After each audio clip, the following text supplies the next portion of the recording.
Hi, y'all. Surprise, motherfucker. Hi, Delphi.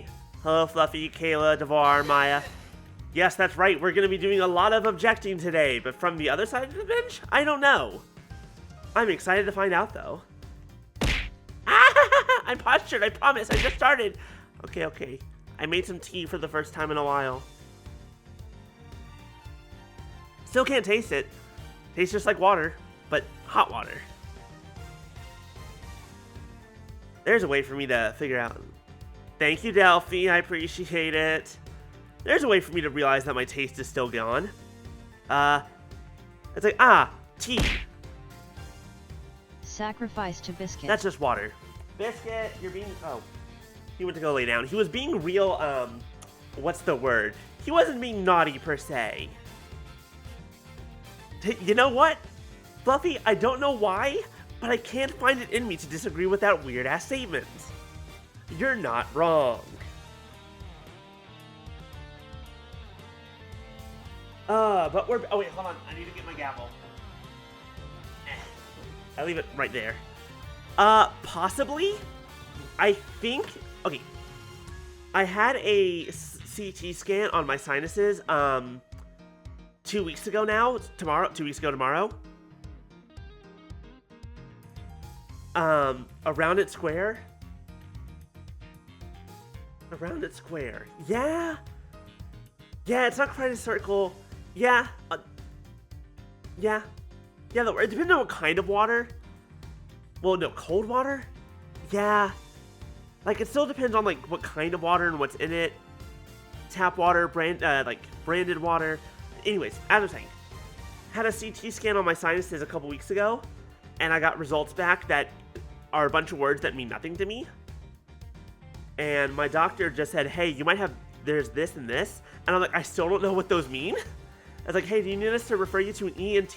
I'm like, look, I'm talking to you on Monday the 6th anyways. How about I ask you what the fuck's going on then? But I looked up one of the things. And they're like, oh yeah, this thing that you appear to have can affect, is like something wrong with your sinuses that could affect things like headaches and dry throat and sore throat. And also, hi my beast. And also like maybe a lack of smell and taste. And I stopped and I was just looking at it like, you son of a bitch. It's like, that might be it. More mineral, yeah, that's true. Mineral water probably, but I don't really drink mineral. What about sparkling water? Sparkling water just tastes like bubbles. Your arm is TV static still, but are you feeling better? Is it even remotely a little bit better? If the answer is no, then I still hope that you feel better soon. If the answer is yes, I hope you feel better soon. Tastes like static? Actually, no, that's a... you make a good point. Yeah. It does. It kind of tastes like... it's like semi-static, because Pop Rocks, now that's static.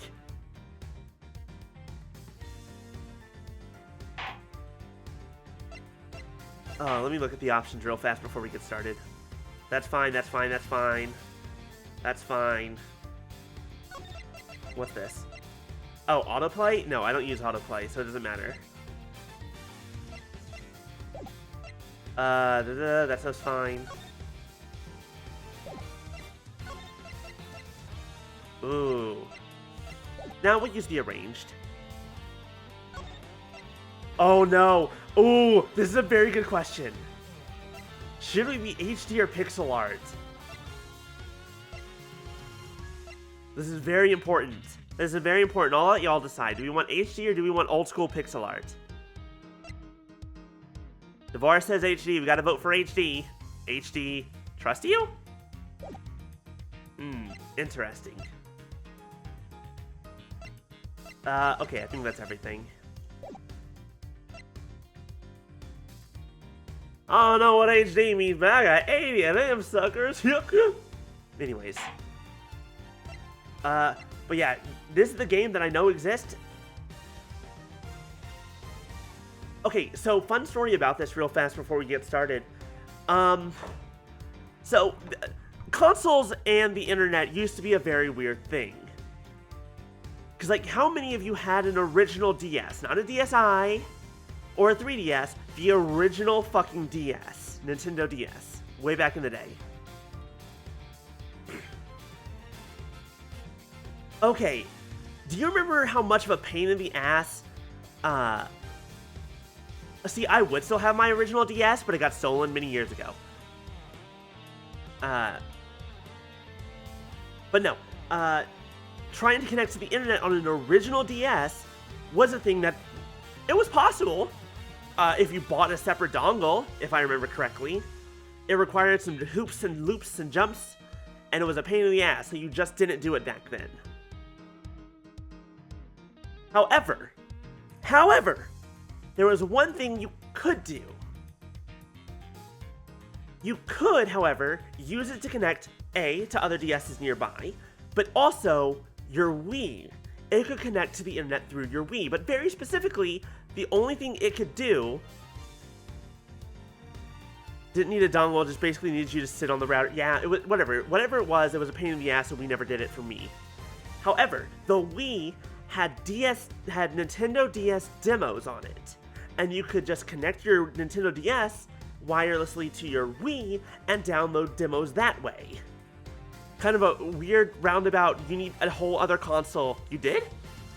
I'm thinking of the DS, not the DSi, not the DS, I don't even think the DS Lite. Like, the DS Lite might have been better, but the original DS, I remember it being a pain in the ass, but maybe that's just an America problem, who knows? Interesting. Anyways, this was one of the only games I ever downloaded the demo for onto my DS through the Wii. And here's the thing, I remember playing that demo. I don't remember jack shit about what happened in it. Like, not even a little bit. Maybe the Xbox 360, yeah. It's like, consoles back then, you could connect them to the internet, it's just difficult for a while. But yeah, you could download Nintendo DS demos through the Wii. And this is the one that I did at the time. And then I never touched that again because it was stupid and a pain in the ass. And then this is the one that never came to America, so that'll be fun. But first things first, let's just get started. And we're going to be our best boy, Edge Boy.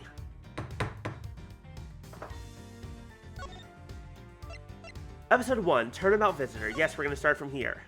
Let's go. Man, it feels like it's been so long since I did Ace Attorney. First stream of the new year. Hope you all enjoy your new year. Hope you're all doing well. Today is January 2nd. Yeah, I'm trying to remember. I think our PS3 and later our Wii connected to the internet. But at the same time, when you're a kid, you don't have money to spend. And so you never do anything. You never even ask to buy digital things like no DLC, none of that sort of stuff. You just don't. To make sure the defendant is found guilty, what other choice do I have? Fluffy, oh my god, 50. That's the job of a prosecutor, after all. Thank you for the 50, Jesus. Well, that may be true, but why? Why go this far?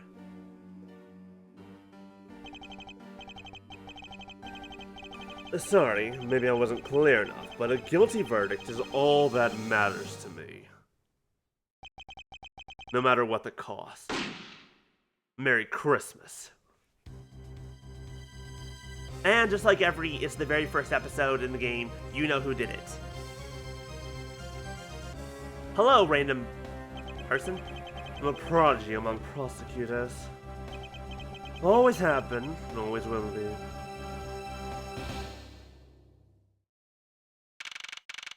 March 14th, 2:05 a.m. Prosecutor's Building, 12th floor hallway. From 2.5 to 5 at the time of the DS. Oh, I think so. Yeah, that was insane. Thank you, Fluffy. I super appreciate it. A lot of that's probably just going to go to either bills and or me upgrading my computer. A thing that I desperately need to do.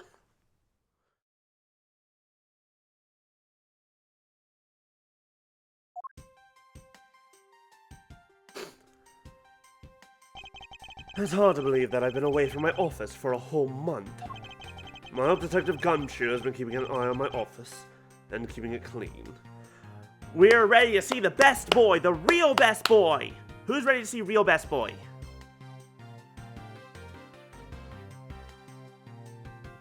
I did in fact add some computer stuff to my throne because just because.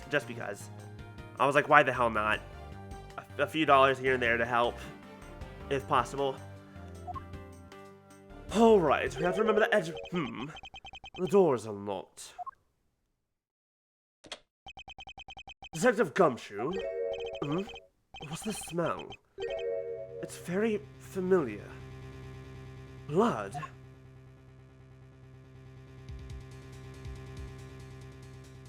It is weird to see... What the...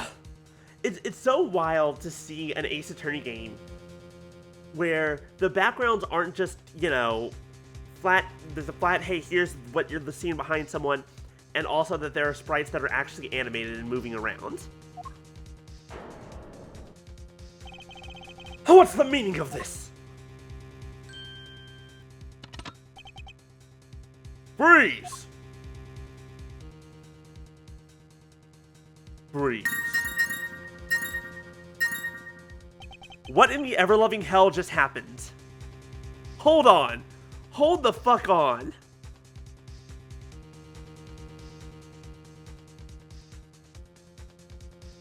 Fluffy, what the fuck did you just do?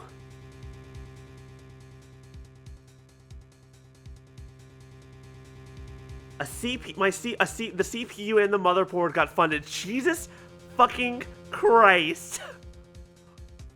What the fuck? Hold on. I have to lose my mind for a second. I've been so...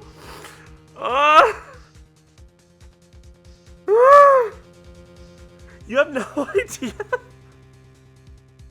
You have no idea how much, like, over the past, like, several weeks, especially, like, the last... To be fair, like, the last forever. For a while, I've been thinking about, oh, I don't know what to upgrade my computer to, and also stuff is so expensive, blah, blah, blah, all this other stuff.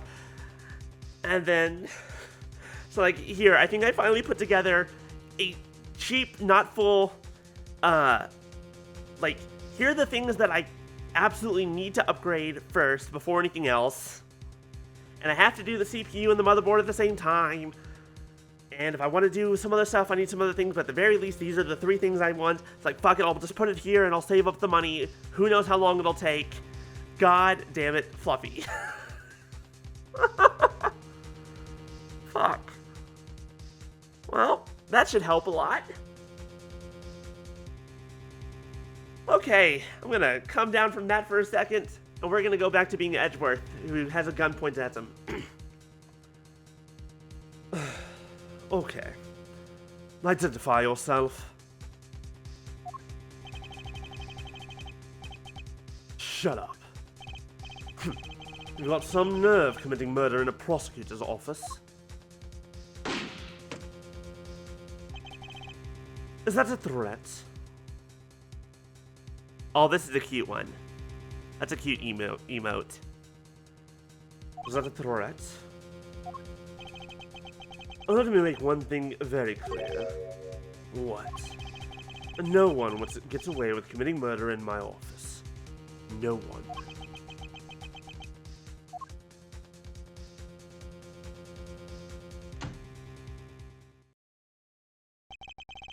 My name is Miles Edgeworth, and I work as a prosecutor in my local district. Okay, here's the thing. If this were a regular Ace Attorney game, and that was Phoenix in that situation, guess who'd get fucking blamed? Phoenix fucking right. You would get blamed for that immediately. But because it's Edgeworth and because he's a prosecutor, he's going to tell them the story. And they're going to believe him and be like, okay, cool, you didn't kill him, so who did? Little did I know that upon my return home after a month abroad... I mean, you're both right, yes, also Maya. Again, a thing that literally happened in the very first Ace Attorney game. But, if it was Phoenix alone... Yeah, no, somehow it'd still be Maya. You're right, actually. You're right, it would still be Maya. They're just like, yeah, Maya was the one who shot him and pointed the gun at you. I believe you, Phoenix, that you didn't do this. Maya did. And I'd be like, God damn you. I would be thrusted into a multitude of cases in some very frantic and busy days. March 14th, 2:56 a.m., High Prosecutor's Office, Room 1202. What's this button do? My prosecutor's badge. I prefer to keep it in my pocket and not just show it off like some lawyers I know.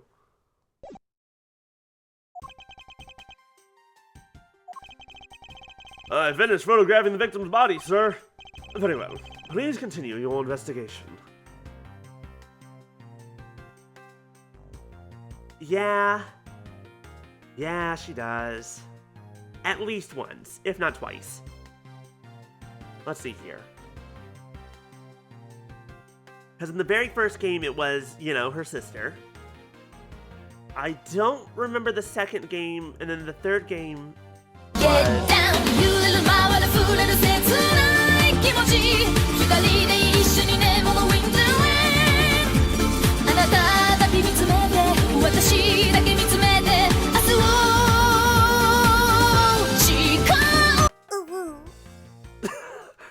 I love that one.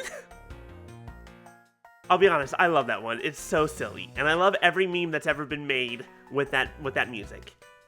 Very good. Anyways, what was I saying? I remember her sister. I remember her aunt. Was it her aunt in the third game? I don't remember. Or maybe that was the second game. And then the third game was some reporter guy in the village. Right, the second game was the reporter. The third game was also at her village. Thank you for the objections. It's very long. That's why it has as much as it is fluffy. I'm gonna be real. And then, of course, in Spirit of Justice, it was Termaster. Very well. Continue your investigation. Was the monastery? Yes, that's right. It's the same trial where a ghost did it, quote unquote, and Phoenix fell off a bridge, and the only thing he literally did was sprained his ankle. Because he's insane like that. Yes, sir.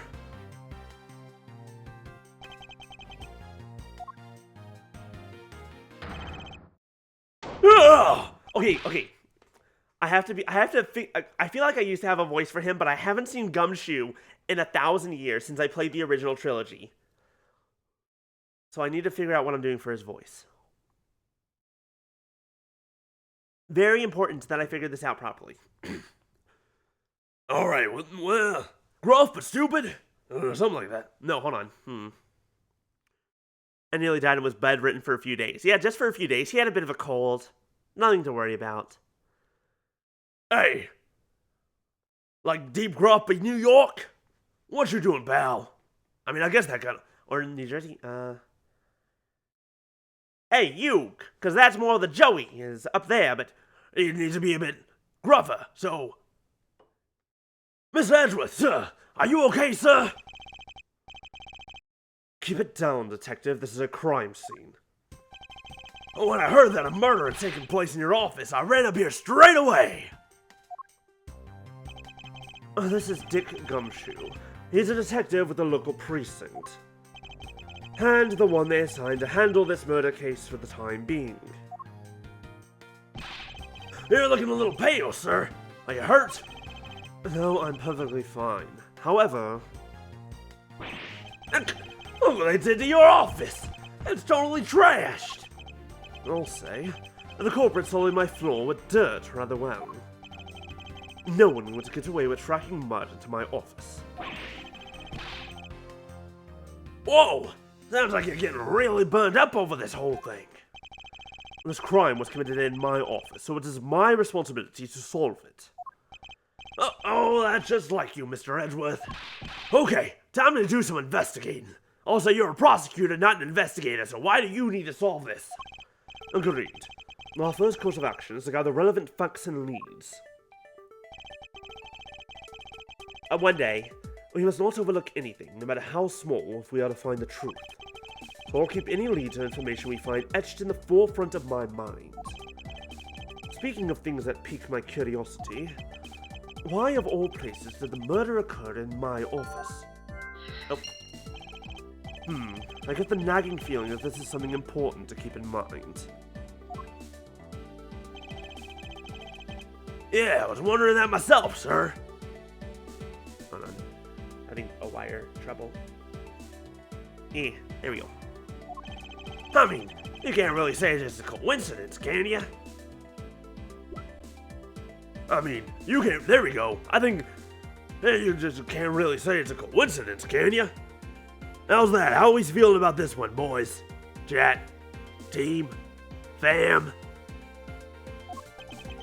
No, not really. And don't say fam again, Gumshoe. Especially because of this. For security reasons, his office door has a lock. I'm trying. It doesn't feel right. It doesn't feel right.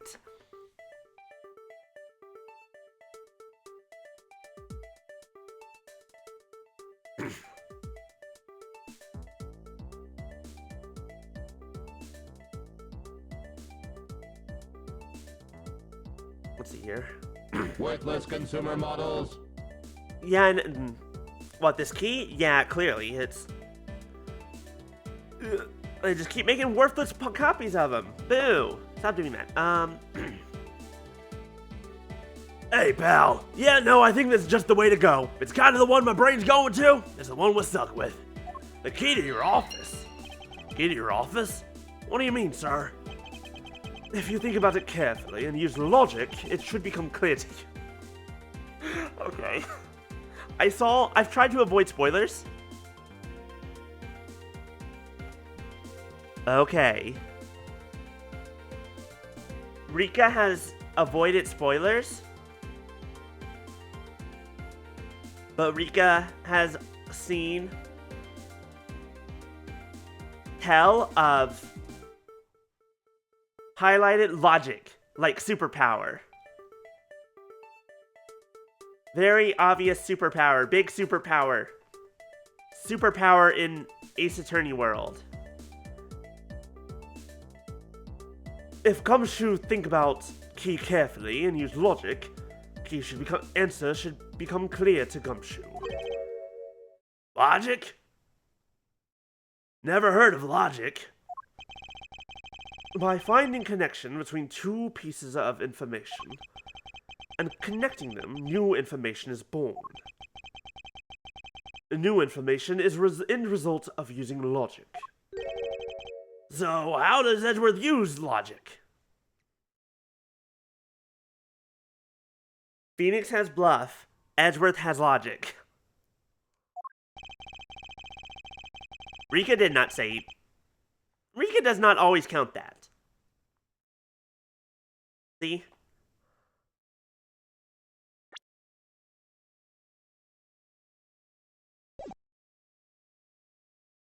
First, recall information Gumshoe and Edgeworth gathered with L button.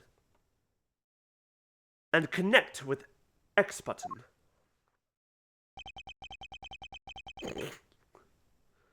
Now, use L button, recall facts. Brain Blast.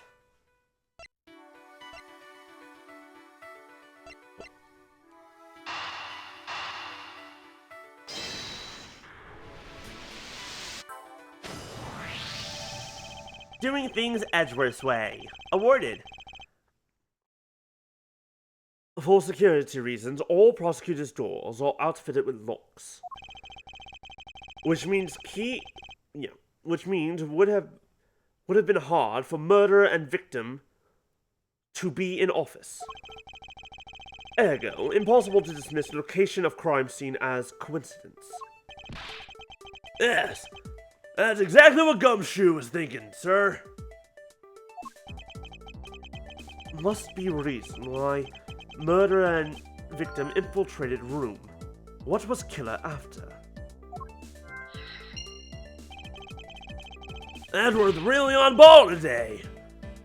Some beautiful logic. Well, when Gumshoe follow leads to conclusion, only truth remains. Rika don't think so? Hold please.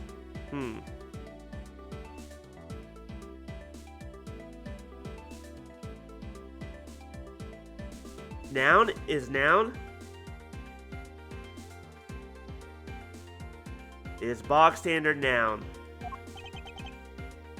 However, if information doesn't line up properly, Edgeworth may stray far from truth as well.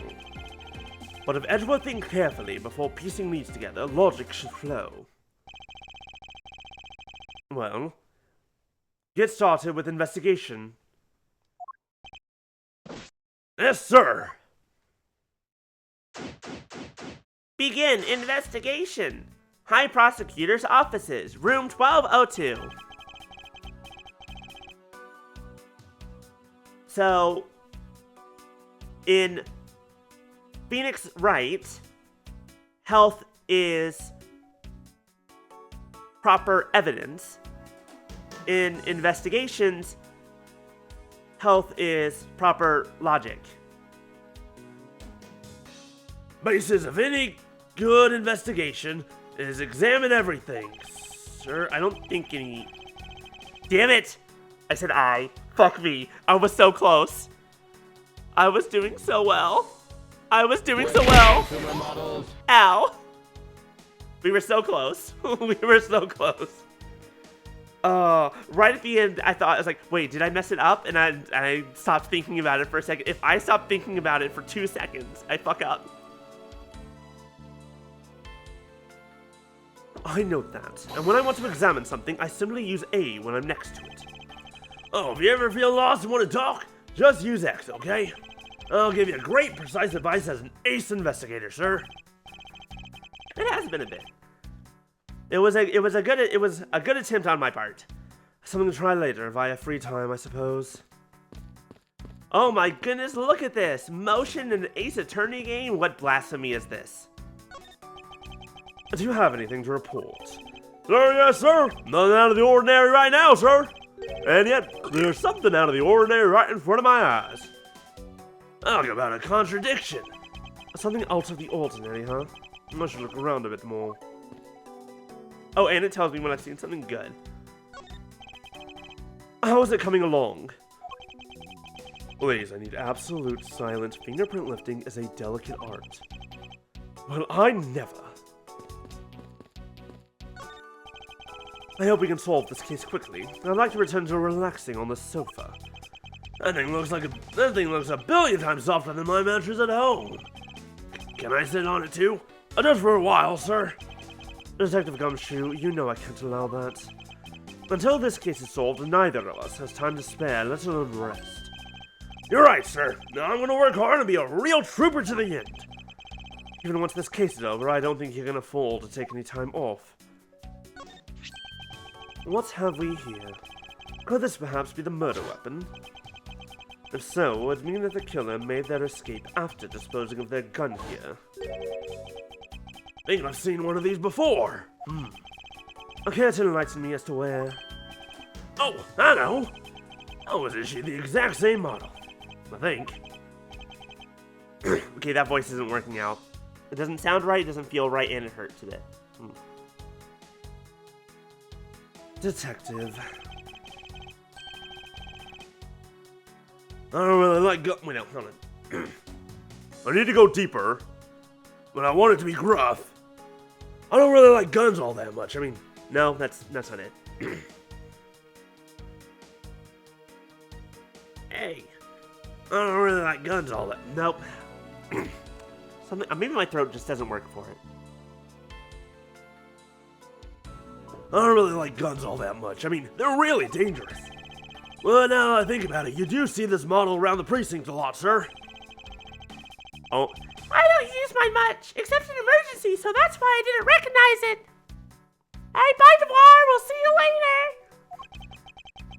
So it's the same type of revolver as the ones used by this precinct's detectives. What do I have? We have the killer's goal, and we have the revolver. Neither of those, they don't fit together. That's not important. What's this? Ouch! They even knocked over your chess set, sir! Had it all set up, ready for when you got back. I figured we could play a few games.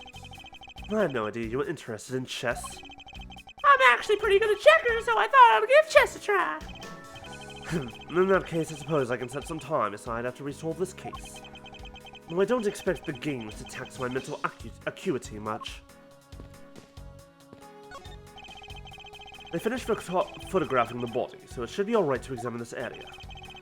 I won't rest until I've inspected every suspicious-looking nook and cranny. Why does it look like he peed blood in his pants?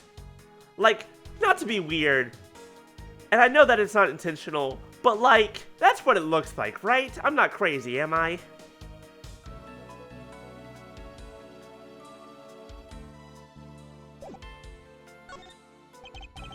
A lower abdomen shot. Yeah, definitely. What do we have here? Hey, haven't I seen one of these before? It's a police badge, detective. Oh, hey, I have the exact same thing, actually. What a coinkydink. Let's take a look inside. Mr. Buddy Faith. It would appear that our victim was a detective, just like you. I seem to have gathered a few pieces of pertinent information. Now to calmly use some logic to figure out if any of them are connected to each other. Hey, can you teach this power to Phoenix? I think this would make my life a lot easier if I could use logic whenever the fuck I wanted and not just when Phoenix decided, hey, I'm gonna be logical right now.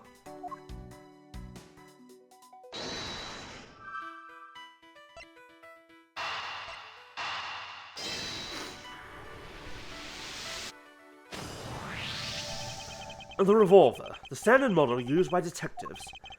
Could it belong to our recently departed? Detective Gumshoe, could you please thoroughly check the victim's body one more time? Yes, sir. On it now, sir. Excuse me, pal. Oh, let's see. What have we got here? Oh, Mr. Edgeworth, sir. This guy's wearing a gun holster. So it appears that our killer somehow managed to take the victim's gun from him. Are you going to be okay with keeping track of the evidence we found, sir? Of course. Oh, that's the safest way I know to keep track of it all. It's so weird seeing you without your glasses now. I'm kind of used to them. Alright, if you say so, sir. I log any and all evidence I find in my organizer. When I want to re-examine a piece, I have but to press R to open my organizer.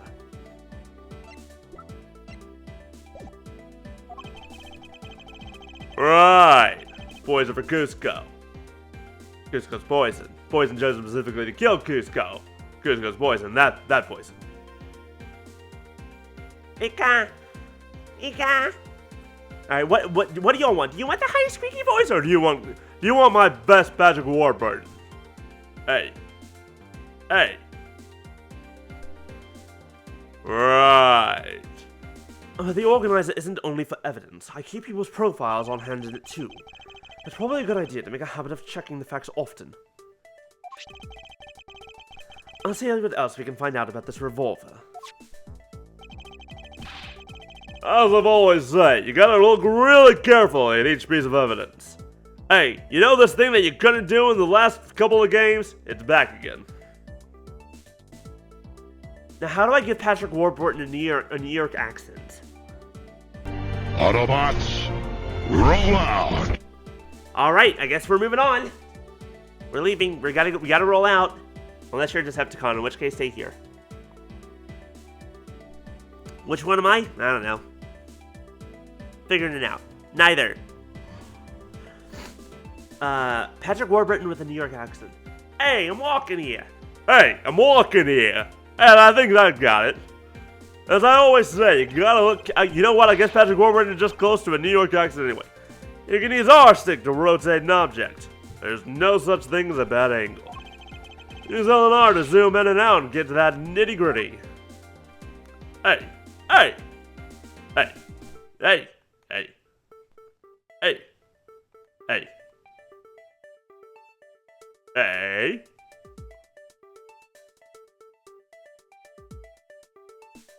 This is a bad angle. This is a very bad angle. This is a bad angle to be looking at. You never want to see this angle. Now then, let's check the gun. It looks like only one round was fired from this. Wow, So the killer killed the victim just in one shot after wresting the gun from him. Sounds like the guy knew how to handle a gun, huh, Mr. Edgeworth? Except, then what gun did he use to shoot the thingamajig on the wall? My coat. We have no proof of that for now, but that is a distinct possibility. Wait, hold on, was that the only thing you wanted me to say? To think that it's so easy to take a life with just the pull of a trigger. You know, I can't ever see myself really liking guns. Oh, but I love the ones they use at track and field meets and star races. If you take off before it's fire, everybody always ends up following your lead. To chase you down for the false starts, Detective? Now that you mention it, even when I finish first, I always wind up in last place.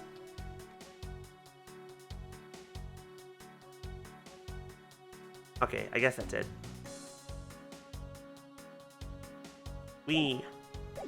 Alright, what else we got? What's with all the books? Your files all over the floor, sir. They probably fell during the struggle between the victim and his killer. Oh, and I tried so hard to keep this place spotless while you were away. I mean, this has rendered all the time and effort I put in it pointless. I don't recall ever asking you to clean my room. Well, I water the flowers every day just like you requested, sir. I just added cleaning to the list as a weekend special. For about half a day every Saturday, I'd come in and clean this place until it sparkled. Does he have a life? Does he even have a life? Oh, the answer is probably... There's some blood on the back of his pants. Which reminds me of this one time where I don't want to hear it. Back in elementary school, I accidentally flopped on this chair that had a hardtack on it. You know, somehow I thought this would be a shit story, not a tack story. And oh man, that thing stabbed me good. It even drew blood. Hurts just thinking about it.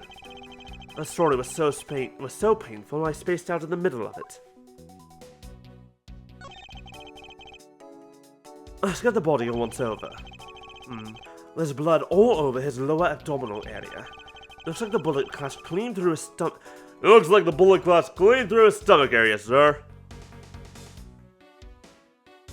I feel like that's always been the play, is that Gumshoe's always had a little bit of a thing for maybe he's got a bit of a thing for Edgeworth. Maybe he's just stupid and he doesn't realize that's what it is, I don't know. In other words, he was shot. Yep, and until the autopsy's done, I don't think we'll know much more than that. Please, have the body sent to the morgue once they're done processing the crime scene. The body was found at around 2:05 a.m. Edgeworth, why were you coming back to your office at 2 in the morning? I guess it's about all we're going to find out. We should send the body to all... Jim! Jim! Oh, hey, look, it's the murderer! We found him. Already. Oh, why? How could this have happened to a guy like you? Jim? Pretty sure his name was Buddy. Buddy Faith.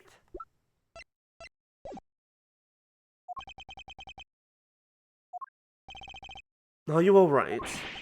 Don't touch me! Leave me alone! Just let me be. Sorry, but I can't do that. The investigation is still ongoing, so please refrain from touching the body. The body? Body! Don't talk about him like he's just some lump of flesh! Look at him. He looks like he just turned in for the night. Sure. Just in a bloodstained stoop, pal. Oh, where are my manners? Aren't you that prosecutor?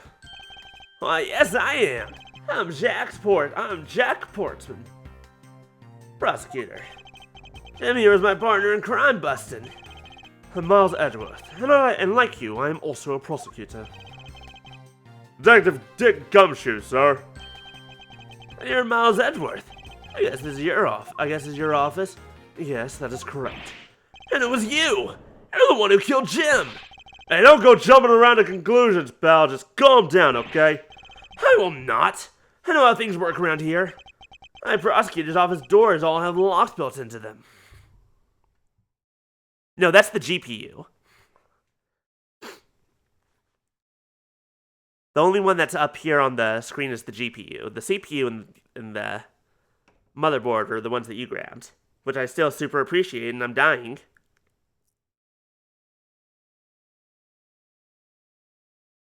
Oh, and new fucking sound panels. I didn't see that. Which those will be very helpful because then Biscuit will stop knocking them down.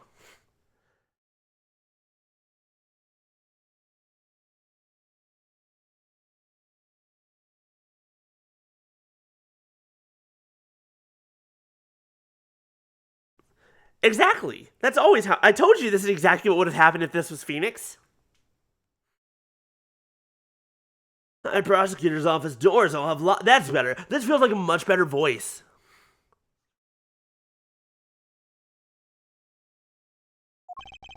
And only the owner of the office has the key to their own office door because I refuse to say his or her.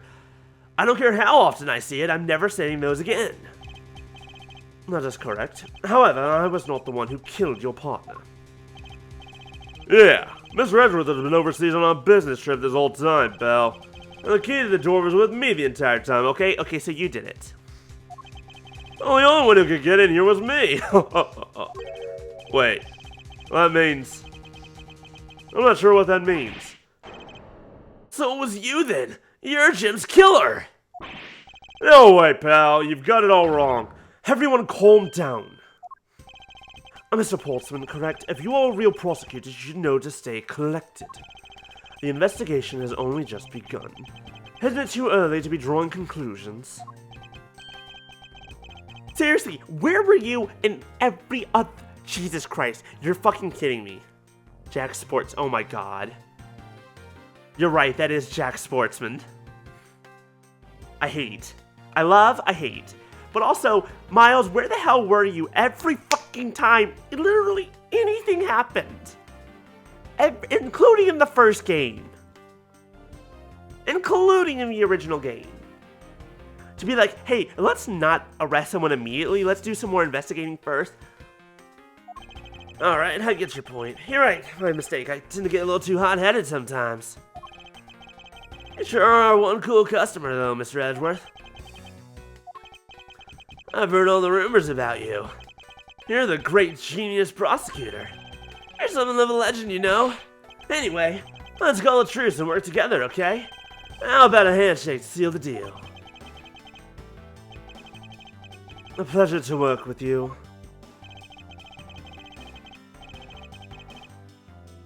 I mean, they do look fluffy.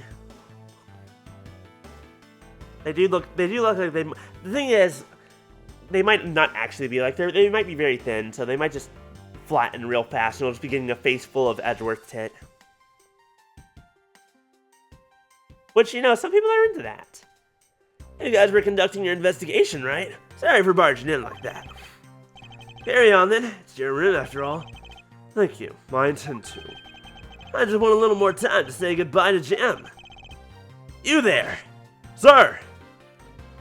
There's a fanfic for Adrian with the lesbian side. Fuck, who was Adrian? Gets accused of a murder she reported and Francisca beats the shit out of a man who tries to... Nice, that does sound good.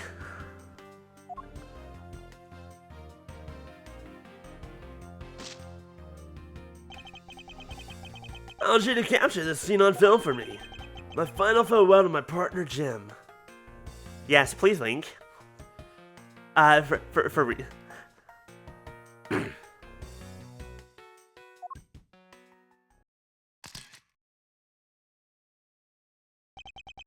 You got lost when oh no! And Turnabout Goodbyes, where she was the would-be accused. Which one was Turnabout Goodbyes? Hold on. Ace Attorney Adrian. Adrian Andrews? Oh! Right, the one that looks like Riza Hawkeye.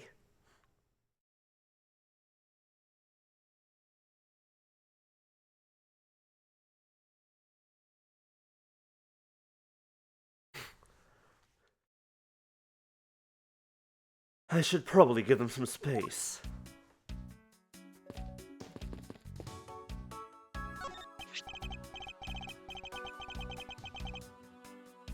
I don't remember her being gay for Francisca. I just remember her looking like Riza Hawkeye.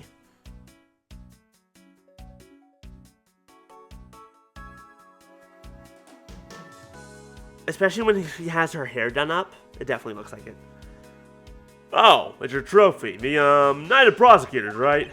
King of Prosecutors, and it's not a trophy, it's a shield. They only send this to the winning prosecutor, right? Yes, but I've no real interest in the perceived worth of other people. As for my own worth, that is something only I can determine for myself. Oh, it's so slick, sir. I'm gonna have to try saying that sometimes. To be fair, a lot of people are definitely lesbians for Francisca, even if not her specifically. Unfortunately for him, his monetary worth is tied directly to his worth to me. It's been a while since I've sat at this desk. Oh, how I've missed you. It's so tiny that it looks newer than when I first bought it. And then immediately when gave Francisca to the point where she wouldn't give evidence because...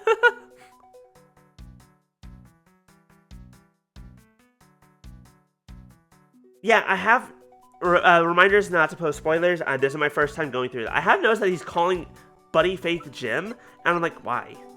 Why are you calling him Jim? Hello? Oh yeah. I think so, boss, and it makes me jealous. Don't tell me you had no other work the entire time I was away, Detective. My job is to protect your office, sir. And you did such a good job protecting it that a murder occurred in it. That's harsh. No. Right, that's harsh, sir. Oh, he's... Jim Buddy. Oh, okay. That's a good point. Jim Buddy. Okay, that is funny. Ace Attorney is very good with names. I have to admit, the desk has never looked better, so I guess I can't stalk his pay. Which I would do when I definitely have the ability to. Whether or not I should is a different matter. Okay, it's usually very good with names. Is that better? A lot of names are very good. Other names are very dumb and still good, and other names are very dumb and bad. In which case they're good.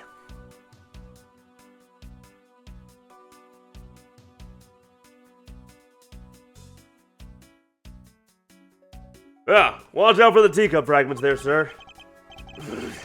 That killer is going to pay. This tea set... You're really mad over this. This tea set is very dear to my heart. It can only be bought in England. Peace, Love, and Understated was fantastic. It was funny. I hated it. It was great. What a bastard. It was so good. When I finally figured that out, it was so funny. It costs more than your whole month's paycheck. What? What? Oh, I feel like the killer's wasted one of my monthly paychecks.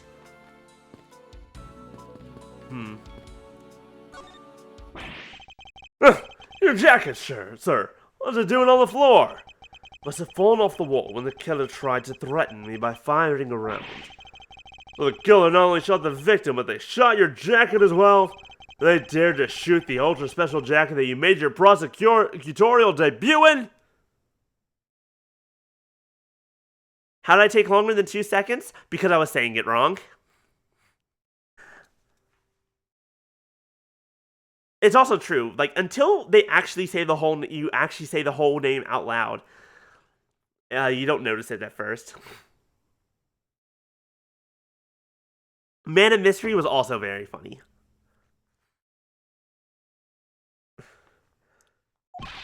What if they had shot through it? It would have been a disaster.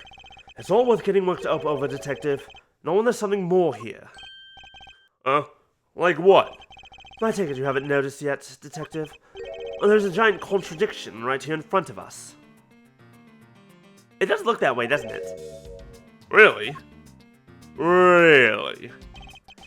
Did I say contradiction? He must be rubbing off on me. I'm starting to sound like him. Can I? No, okay.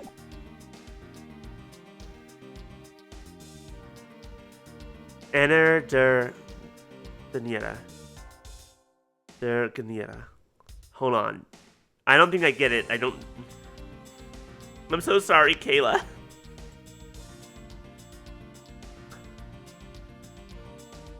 Spell it backwards. Oh my god.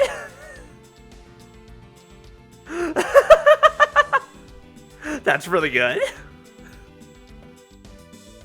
My brain, see, in part, see, you did a very good job of, you know, the book was in German, the name sounds German enough that my brain just didn't know what to connect it with. But then the moment you said spell it backwards, I'm just like, that's actually fucking funny as hell.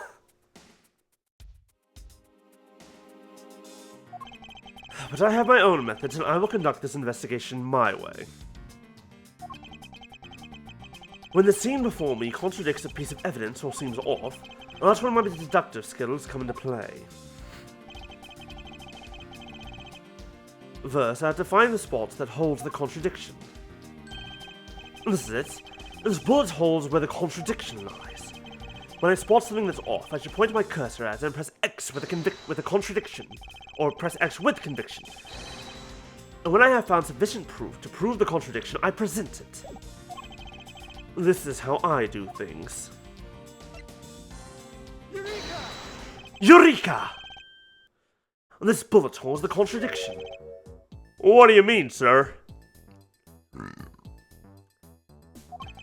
It's elementary. 2 shots were fired in this room. The first felled the victim, and the second felled this frame. Hey, that's right! However, this gun was only fired once.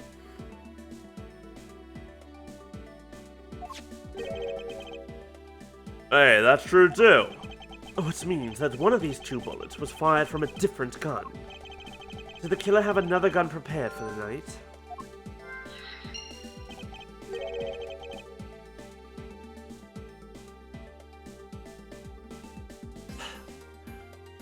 Here's the thing, I don't know enough about the localization process to want to say one way or another why choices were made. So I'm not going to. I don't know enough about that. By the way, I noticed something, sir.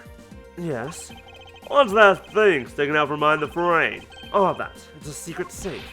A secret safe? Oh, I smell money. I'll spare us the trouble and just say it. Nothing like what you're imagining is inside. Now, if you could kindly move this frame out of the way. Roger that.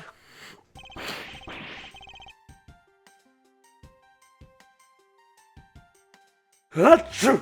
Achoo! Talk about dusty. I suppose that's what happens when I'm not here to dust it once in a while. I had no idea there was a safe, or I had kept it clean for you, sir. So, when did you put this thing in? It wasn't something I had installed personally. Every prosecutor's office has one. Really? I had no idea. Well, only prosecutors are supposed to have knowledge of their existence. So what's inside, Mr. Edgeworth? Right now, nothing. We only use them to store especially important evidence when a trial is in session.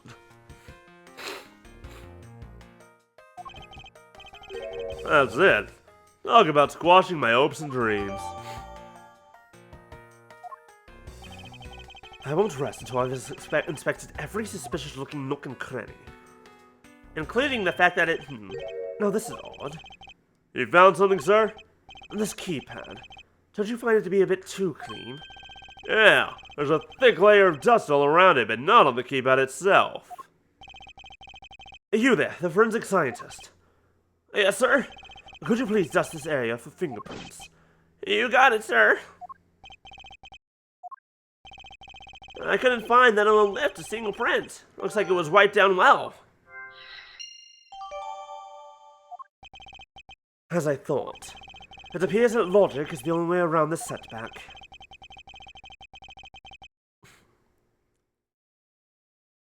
Time to rationally and calmly connect the dots with the information we have. Okay. The killer's goal and the white fingerprints probably said that this is why they were here.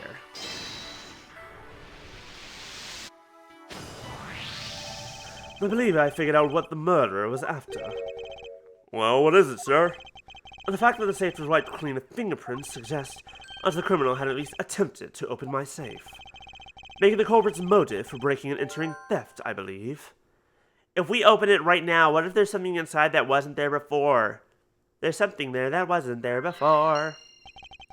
I wonder if knowing that the motive behind this break-in was theft changes what the other pieces of information can tell me about this crime.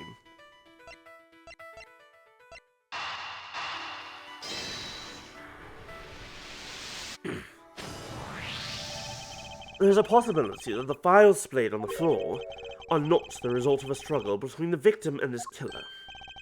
Oh, you mean that could be when the killer tried to find something, sir? Precisely. We need to figure out if any of the files have been stolen. Yes, sir. I'm gonna shelf files like you've never seen before, even at a library. Sure. Let's give that a try. I know all the good ones always die young. I just now noticed the bloodstains on the wall, on the shelf, that I didn't notice before. I think originally it wasn't. Hell, I don't even know if it still is.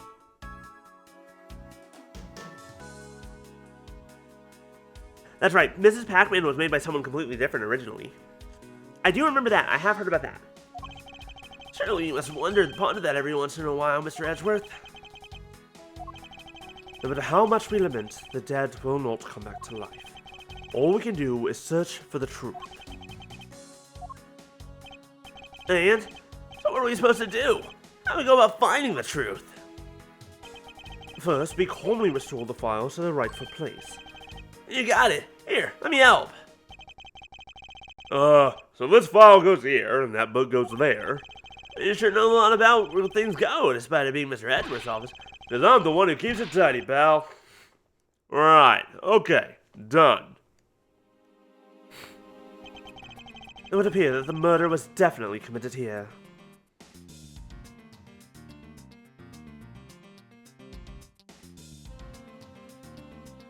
Those are both the left hand.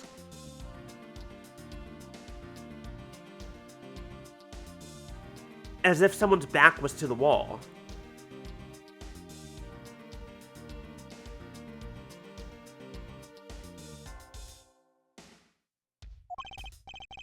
Ugh, the bloodstains on the bookshelf are still fresh. I suspect that the victim was killed in a standing position, hence the prints on the shelf. I don't, well, unless he was shot like downwards, I don't know. And then the guy fell onto the floor, right? The blood on the floor is kind of grossing me out. Detective, I don't have the time to deal with your weak stomach right now. Oh, don't you know I'm no good with blood, sir? Then why are you a detective?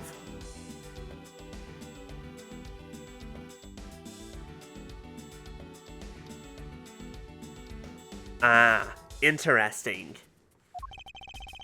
I'm certain there's something wrong with this picture. No, God, buttons.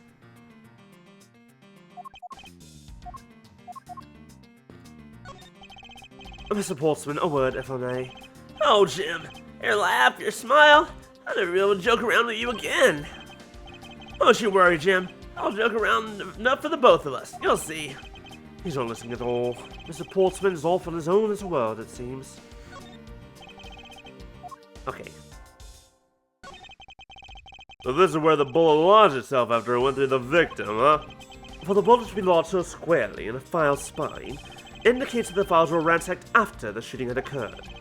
But I guess the victim was moved because he was in the killer's way.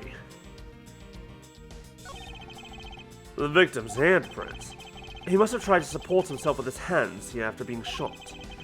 There are prints on the floor, too. Those must have been made when, unable to stay standing, he dropped to the floor. I put them all back just as they should be, sir. Doesn't look like anything's missing.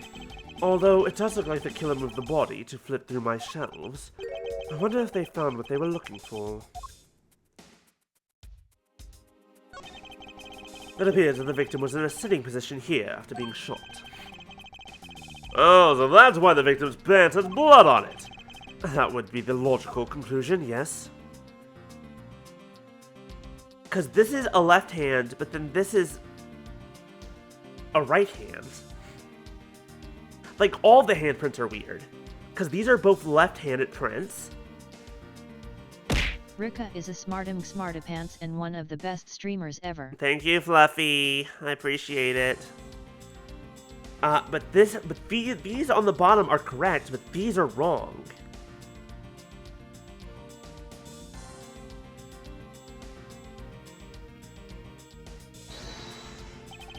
Is this spot somehow connected to any of the evidence? Let me see what evidence I hold. We have the safe, the gun, and the crime scene notes.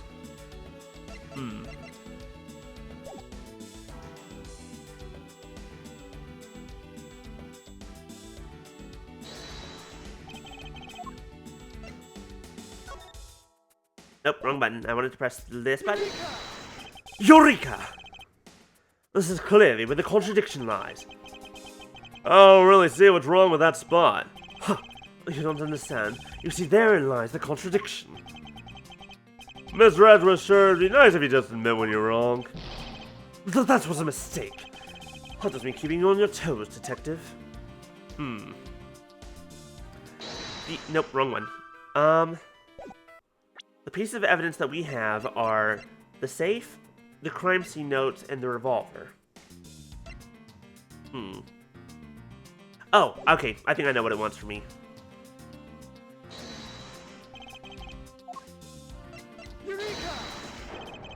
There's clearly a contradiction here with this bullet hole.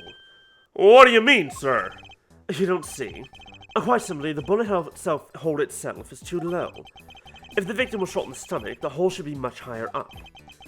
But what if the guy was shot while he was sitting or lying down, sir? That would be illogical. The victim leaned against the shelf here after being shot, which suggests that he was standing when he was shot. And that means... Wait, what does that mean, sir? It means you need to use your brain every once in a while instead of mine, detective. In any case, it means someone made a faulty assumption. And it was from this mistake that our current contradiction was born. What is the faulty assumption that caused this problem?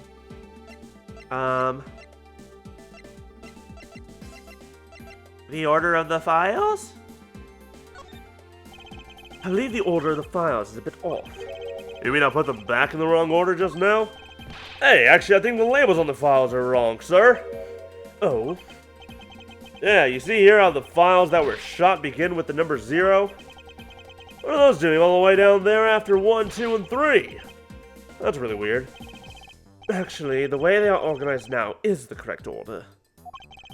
They are exactly as I see them in my mind's eye. But the numbers are all out of order. Those white binders are special, so they are arranged a little differently. But from this, we know that the files were not in this order when the crime scene occurred. Aha, so that's it. I believe the killer made the same incorrect assumption as you just did, detective. Let's rearrange the files in numerical order and see what we find out. You think it'd be okay to prop the body back up to know how it was before it moved? I finished processing the crime scene, so I don't see why it wouldn't be. If you please, Detective Gumshoe. As I suspected.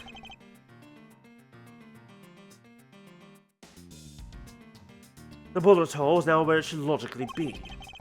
The killer went through my files first before shooting Mr. Faith. And then put the files back in numerical order, I guess. Exactly, and then proceeded to shoot the victim. Wait. Went through the files, put it back, then shot. Why would someone kill a man and then look through your files one more time? Puzzling indeed. The files were thrown into disarray twice. Once before and once after the crime, but why? Hey, does anyone see that on the right side there? Does anyone see, someone tried to write Gumshoe's name? Or at least that's what it looks like. It might not be Gumshoe, because it looks like Gum So. Ho. Nah, okay, it's meant to say Gumshoe, it's fake.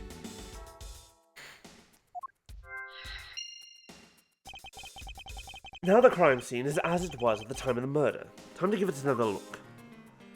Ishog. Iship. Iship.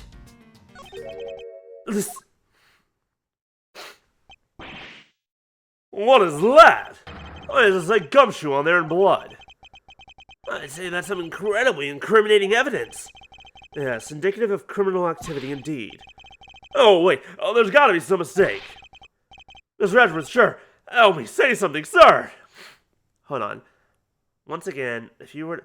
Also, question, who would take the time to write the...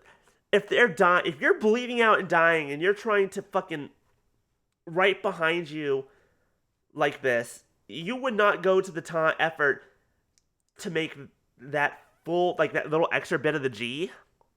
That little, like you would go circle and then in and then probably move on to the next letter. I wouldn't go circle, in, back out, down, and then to the next letter.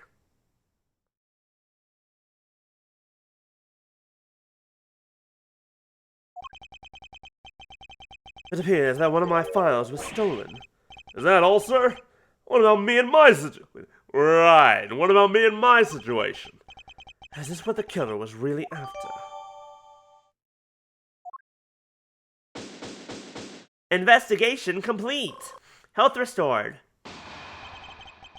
Looks like Jim was able to leave us the name of his killer in the end. Here we go again.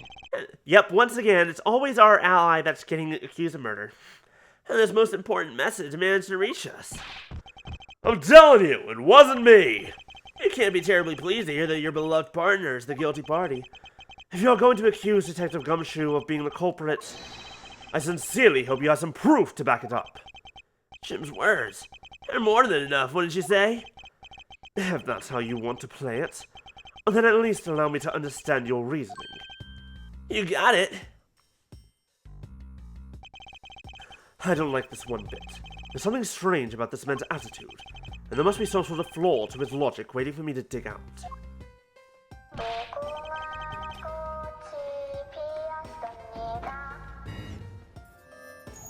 You know, I haven't actually watched Squid Game. Mr. Edgeworth, what are you going to do? What I always do in court. I'm going to cross-examine him. Well, here's the thing. It being upside down makes sense. If you're writing behind you, of course it'd be written upside down. For those Danganronpa fans out there, you know what I'm talking about. Very first case of the very first game.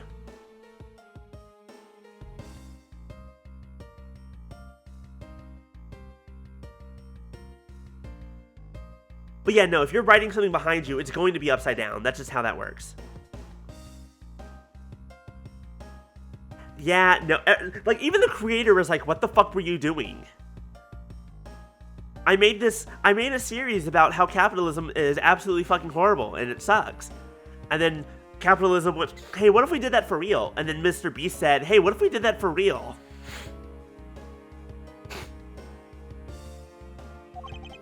One way or another, I'll expose the flaw in his logic with this technique.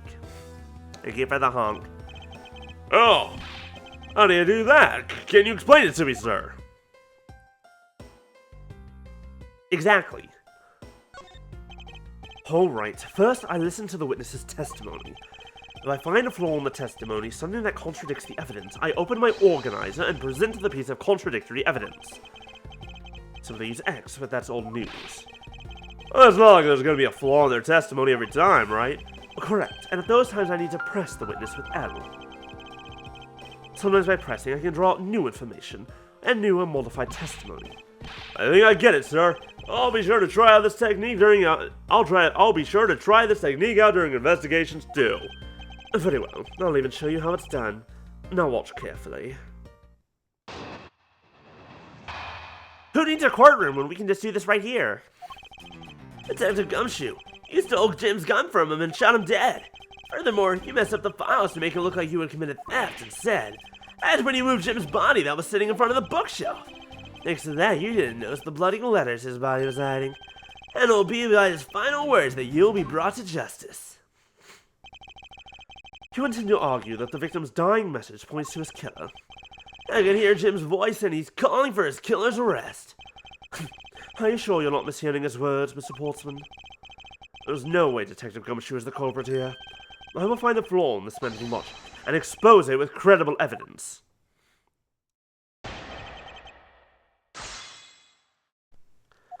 Okay, Detective Gumshoe, you stole Jim's gun from it, but why? Why would he need to do that? He has his own gun. You know, there's something I've been meaning to ask. What is it? Why do you call the victim Jim, when clearly his name is Buddy Faith? Isn't it obvious? Jim is the perfect name for my companion. Jackson Jim. Oh, those two names go together like peanut butter and jelly. Jim isn't even close to the guy's real name. Well, Jackson Buddy just sounds off somehow. Besides, he was the third of a bunch of guys that decided to nickname Jim. He talks about the victim like he was his pet. Further, you meant to make it look... But wasn't the file taken after it was written on? Do you really think it was necessary to dishevel my shelves twice to do that? That's true. Okay, then maybe his real intent was theft. Hey, are you accusing me of stealing something from Mr. Edgeworth? It's a possibility. Your salad has been cut so much that life is getting a little too rough to handle. I'll have you know that I eat 3 squares meals every day, pal. Okay, so all 3 of them happen to be instant noodles, but... Or think, what an evil prosecutor you're paired up with. And what a motive, no? And when you moved Jim's body, that was...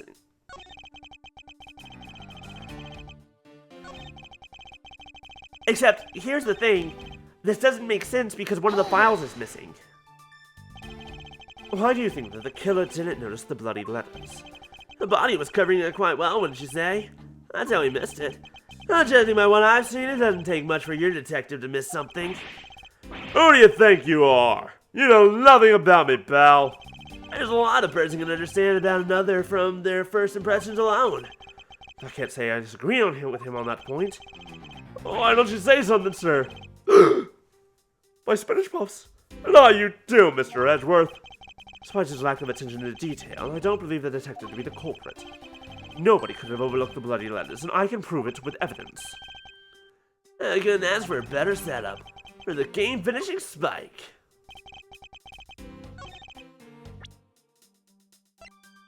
There's a problem. One of them missing. One of them is missing. Objection! Awarded! Fucking hilarious. Perhaps you're not aware, Mr. Portsman, but there's a serious flaw in your logic. Bringing a bit of the courtroom into this, I see. No problem, I'm game. I can't help but find it odd. Excuse me? Odd that a fellow prosecutor will be brought down by the power of his own office. What are you talking about? Oh, you're joking, I get it. There is a, in tennis, let me think. It's called a smash, I believe, but considering translation stuff, it could also be called a spike. It's a kind of technique you do when it's way up in the air and you hit it like a lot of verticality straight down into your opponent's side of the court. I did tennis for a few months. I always heard it as a smash, but spike I think works just as well. But yeah, it's essentially the same thing as in volleyball. It's the same kind of thing. It's ball's way up, I'm gonna hit it and just basically go straight down. And and it's gonna bounce real high and you're probably not gonna get it fast enough. You better hope that you can go get it. If you have the time to laugh and you have the time to take another closer look at this, do you still not see? If not, may I direct your attention to the missing file? What? That's impossible! What's impossible, Mr. Portsman? Nothing. The files on that shelf were all about a certain case. When the killer went to take the file after murdering your partner, I highly doubt they could have missed the bloody letters written on the spines. It's possible they could have taken the file before committing the murder. I think it's pretty obvious that the file was stolen after it was written on. The missing letters in the detective's name where the file should be as proof. Yeah, the S is gone, and there's only half an H. If Detective Gumshoe really was the culprit of this case, I highly doubt that even he could overlook his own name written in blood on the files. Especially as a detective who can't stand the sight of blood. Which means, what exactly? Right, I feel like I have to always go into right. What does that make the dying message? It makes it the work of a criminal intent on tampering with the crime scene. That's so low. I can't believe the criminal tried to pin this whole thing on me, sir. This was not the first time that Ace Attorney would have a name written in blood that was, you know, not real. It was planted, and it will not be the last.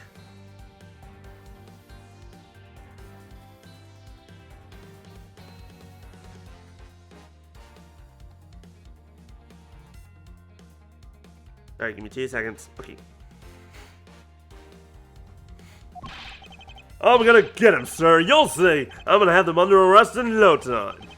Well, Mr. Boltzmann. Brilliant! Absolutely splendid. Logic deserving of Olympic gold. I appreciate the praise, but it doesn't change the fact that your reasoning is flawed. Unfortunately, Fluffy, this one doesn't have angry eyes. This one doesn't have the eye change. It's the only one that doesn't, because I just didn't make it when I made this model. You win some and you lose some. That's how life goes. Why, everyone's so cheery, even though I feel more dead than alive. But you know, it really is a shame. I really didn't want to have to bring this up. However... What is it this time? Are you still after me, pal? Humor me for a second. Who has the key to this office? That would be me. Mr. Edgeworth just proved that I'm innocent, pal. You put on your jacket just so you could motion taking it off. That's absolutely right, and I acknowledge your innocence. And why do I admit since that you still have something to say?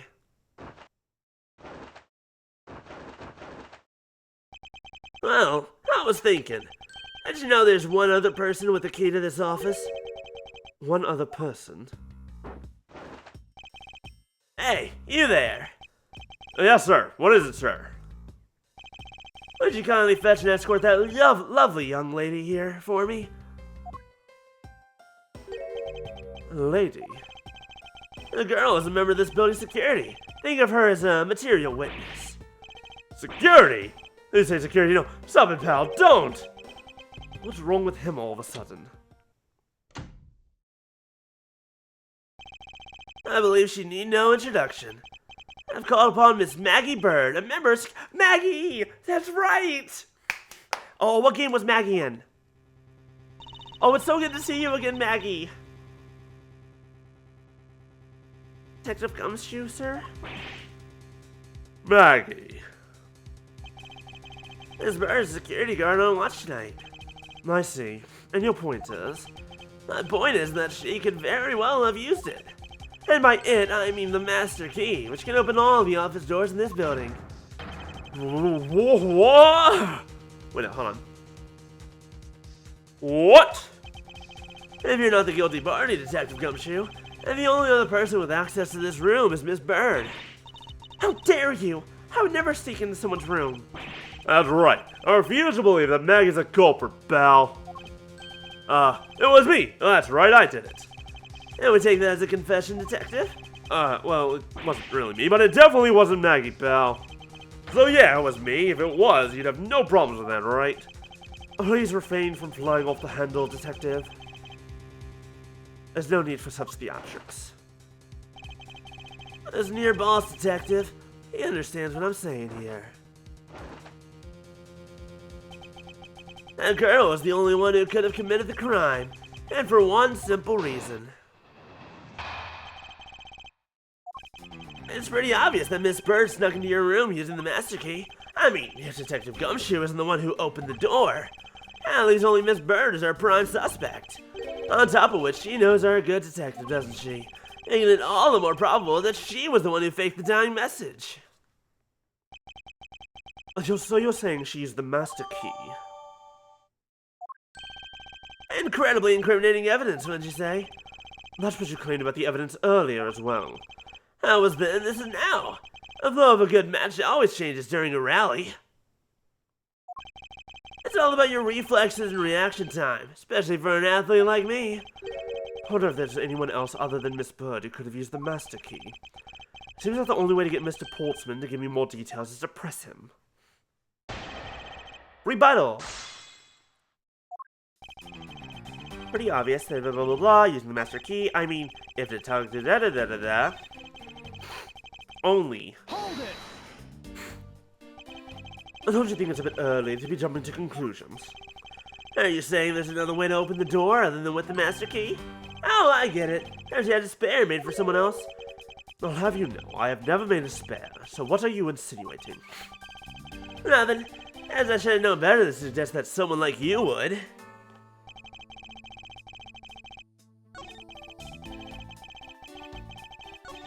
I hate him.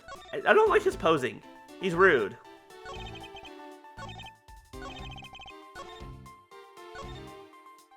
Hold it! Are you sure Miss Bird is the only member of security who could have used the master key? There's only one person at staff at this time of night, and tonight she's it. Isn't that right, Miss Bird? That's, true, but I wasn't able to use the master key at the time of the crime, sir. Wasn't able to? What's that supposed to mean?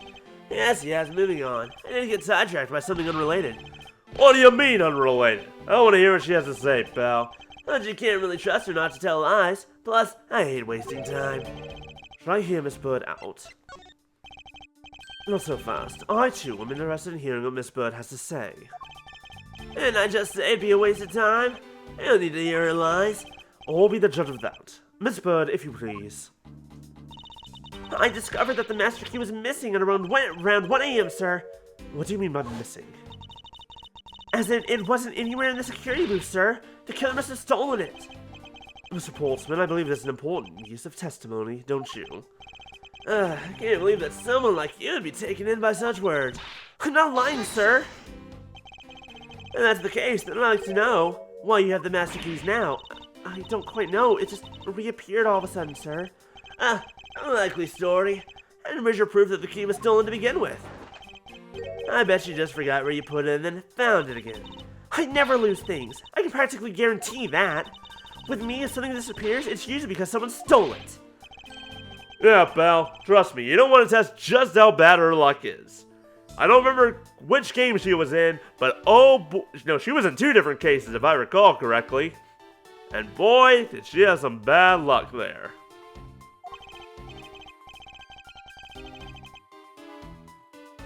Unfortunately, I can't deem this piece of testimony as conclusive. Glad you agree, Mr. Edgeworth. But, you still haven't established Maggie's motive for breaking into Mr. Edgeworth's office. Her motive? And we already established that it was theft? I mean, the culprit clearly went through the bookshelves and at least tried the safe. If it is as Mr. Portman says, Mr. Detective, I can't ignore the fact that all the evidence point towards a motive of theft. But I'm done taking blows. It's time to counterattack with a few facts of my own. Except I don't think that's true.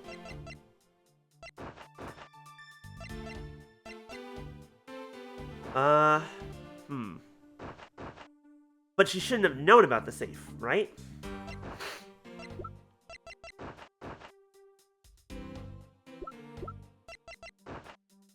Wait, wasn't Maggie Bird the client in the first case of the second game? The one where Phoenix had amnesia because he got beat over the head with something? And her name was in the sand, but spelled wrong? Because this exact same fucking thing happened then? Except... Sorry, I'm having flashbacks. Okay, anyways. Objection. Wait, no, hold on. Objection. Isn't the judge supposed to only do that for, like, order or overruled or sustained? It's like, the judge is not here. I am. Your objection is overruled. Do you wish to continue insisting that Miss Bird was set on stealing something? Why not? It's the truth, after all. It was also by your logic that we came to the whole thievery conclusion anyway. That may be, but you also must be aware of the fact that the safe is a secret safe. The existence of which is only privy to prosecutors. I find it a little hard to believe that the hidden safe was a part of her cunning plan. But she could have found it by accident while she was turning everything else upside down. I highly doubt that. I'd say the culprit knew exactly what they were looking for. After all, only the bookshelf and the safe were targeted. Yeah, even I didn't know about that safe, pal. That means there's no way Maggie could have known about it either. And are you proposing that the killer is a prosecutor? Interesting conclusion. That's definitely looking more and more probable. What's wrong, prosecutor? Do you have a different suspect in mind now? Curses, why? What made you... What's with the angry face all... Hey, buddy. What's with the angry face all of a sudden? It's all my fault. What do you mean? It's Jim. He knew the existence of the secret safes. What did you just say? We're partners, like inseparable conjoined twins. That's why I told him. I filled him in on the secret safes. That means... Yeah, I know. I'd only just told him, too. Obvious wrong of me to tell him. Still can't quite believe it, but the thief who broke into your room was probably Jim. Now he's claiming the victim was the thief. And you were simply trying to stop him, weren't you, Miss Maggie Bird? Excuse me? I mean, you are a security guard, right? That's your job. But killing is going a bit too far, even in your risky profession. Wow, I wish someone would say it anyways.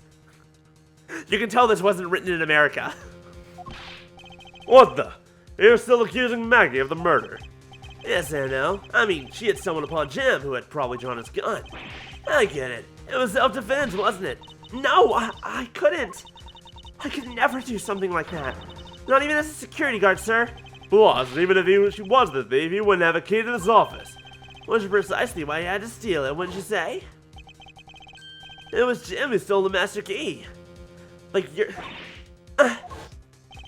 Pretty impossible for supposedly stolen key to be here with us unless... Well, unless you retrieved it from Jim after you killed him. Mr. Portsman, are you honestly accusing your own partner of being a thief? I don't want to admit it, but it's the only way for everything else to make sense. Has he no honor? Now then, I think we're done here. The investigation waits for no man. Would you people be so kind as to see yourselves out? You can't kick us out. This is Mr. Edgeworth's office. Ah, but I'm the one who's been assigned to this case. You're all suspects of varying degrees and therefore ineligible to run this show. I feel like there's a conflict of interest here. Listen, Belle, how many times I gotta say this? Maggie can't be the culprit. Detective Gumshoe, calm yourself. I do love that he still has the little waggle. The little finger waggle that he's so famous for. But, sir, we have no choice but to accommodate his request. For now. Thank you, Mr. Edgeworth. At least one of you is understandable. Now then, if you could remove yourselves from my crime scene, I'd be most grateful. Mark my words, Mr. Portsman, we will meet again. If that's a formal request from the legendary prosecutor himself, then I suppose so. Now don't disappoint me, you hear? To be continued. Saving progress.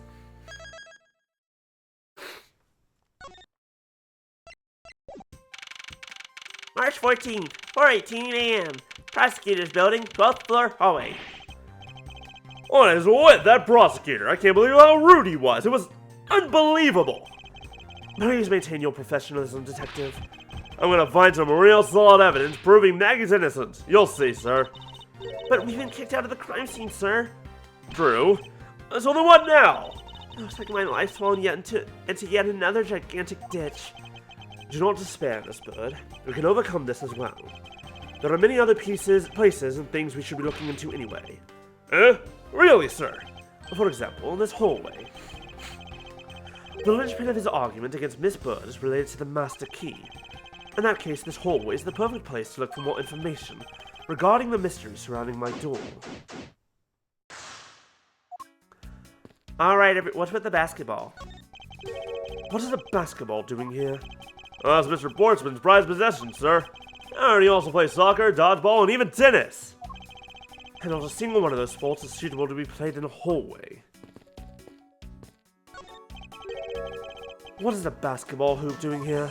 Hey, didn't this used to be just outside next to the building a long time ago? So when and why was it moved indoors?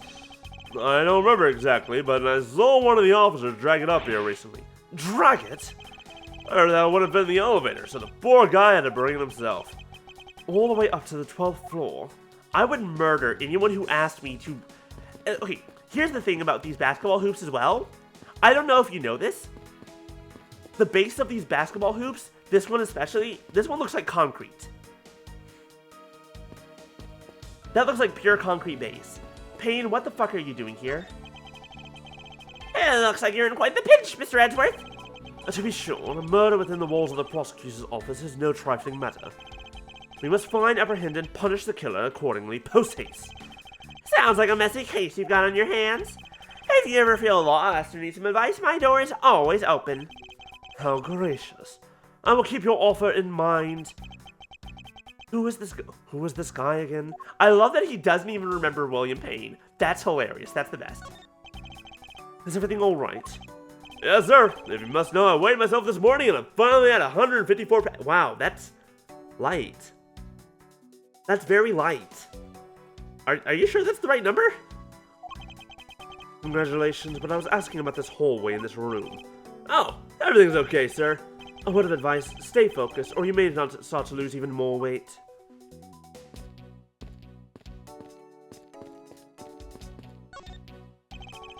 I won't rest until I've inspected every suspicious-looking nook and cranny. The file! We found it! It's... Isn't that missing O-Series file, sir? No doubt about it. The bloody letters mark it clear as day.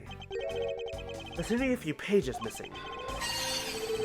God damn it, Fluffy. Every time! Every time! Our thief took only what was necessary and left the rest behind. So, what are these old files about, sir? I guess I got something worth stealing in them, huh? Not particularly, it's just a collection of court case files. However, the cases within these files are not mine. Huh? They belong to the High Prosecutor that used to occupy my current office. I have my reasons, but let's just say I was charged with keeping them as they were. And that means the thief must have also wanted the file for a specific reason, right? It would seem so. Only the pages related to that case from 10 years ago are missing. 10 years ago? Your case? The one about your dad? That karma, the whole thing about your dad? And that led to the time where you almost got killed? And dude motherfucking said Merry Christmas? Even though it wasn't Christmas yet? Wonder why anyone would care about such an old case. A well-crafted, high-quality sofa for visitors. Stitching is excellent. Talk about a luxury waiting area. These babies are also great for napping, you know. You would sleep even out here, Detective. In a hallway. Whatever I do, I always end up dreaming about giving testimony up on the stand. But it always ends the same way. Me getting trounced by a lawyer. Isn't that awful? Got spiky hair, and a blue suit, and a loud voice, and a good pointer finger. Are you talking about Mr. Wright? Ah, that's the one.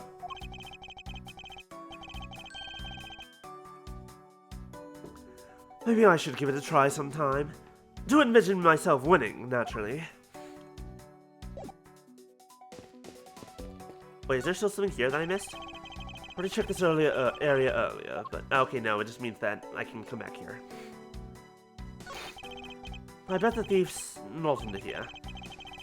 I guess there isn't enough space for anyone to hide under here anyway. If someone can contort themselves a fit, I'd be really impressed. It sounds to me like somebody has already tried at least once before. Gumshoe, have you played hide and seek here before? This office. 1203. 1203. Hey, Maggie! Whose room is this again? It's Mr. Portsman, sir. So he's my new neighbor, I see. I suppose he moved in while I was overseas. Can I go inside, please? I wish to investigate his office. The little bastard. I was wondering if I may speak with you for a bit concerning this case. I've always been a big fan of the courtroom, but this is like a dream. A dream where I'm being cross-examined by the Miles Edgeworth. I can't let this chance pass me by. I must remember to ask her about the master key. I should jog her memory by showing my notes to her with X.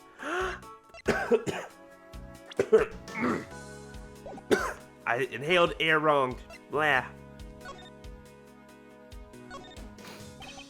It's the master key to every office in the building.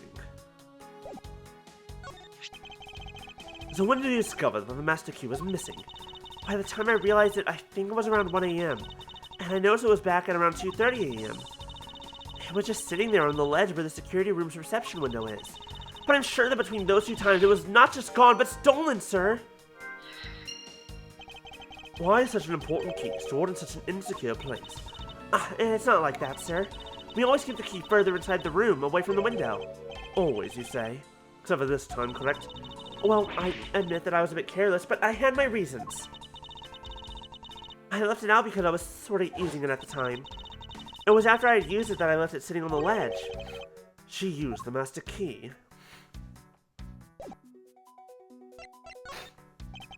Have you ever met the victim before?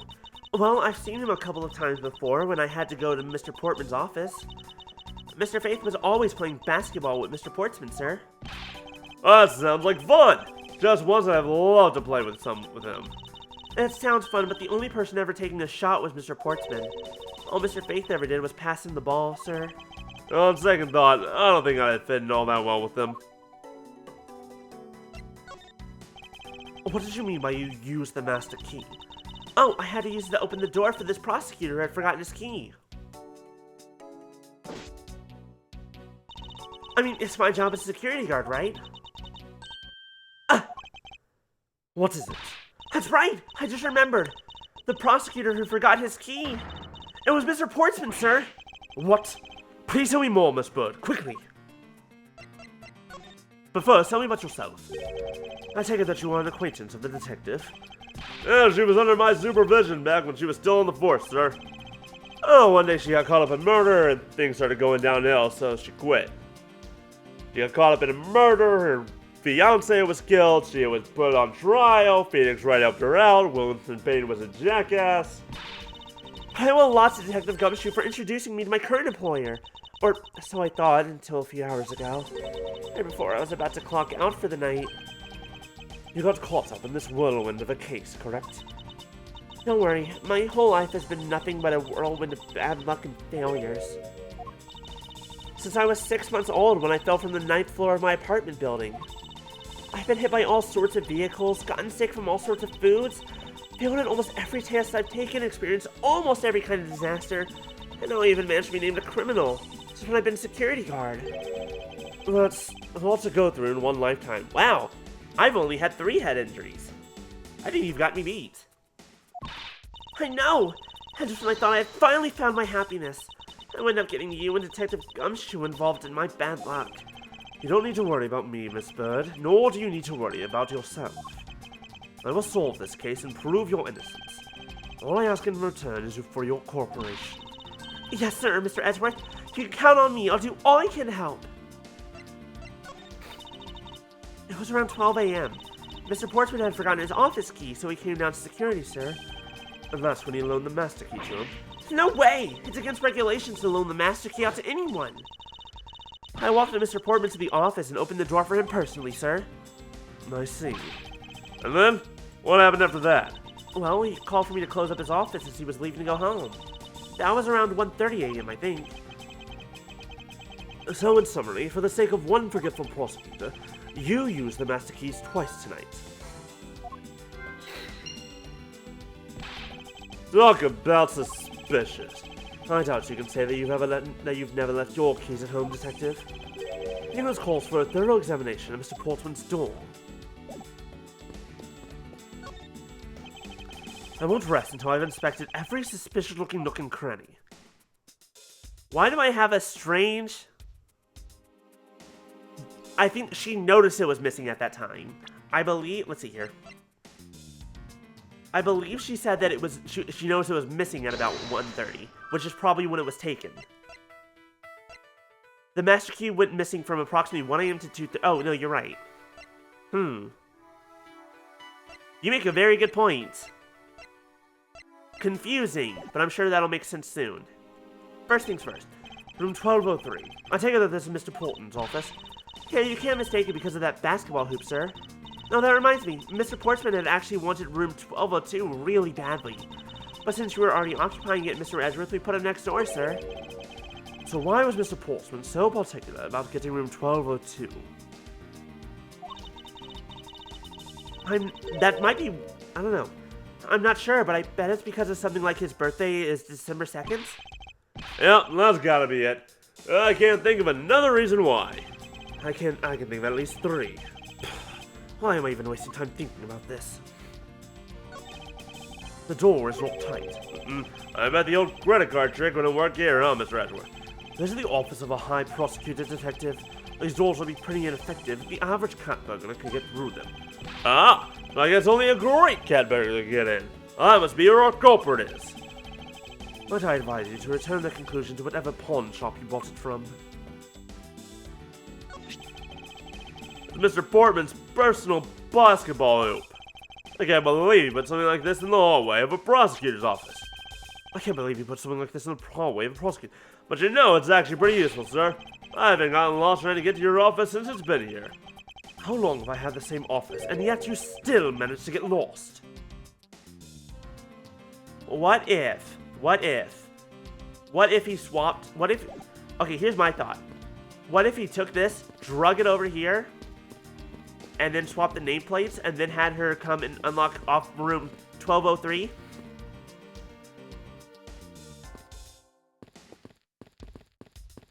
Like, that's my guess now, is that he tricked her into opening up this door and not this door. That would be my guess.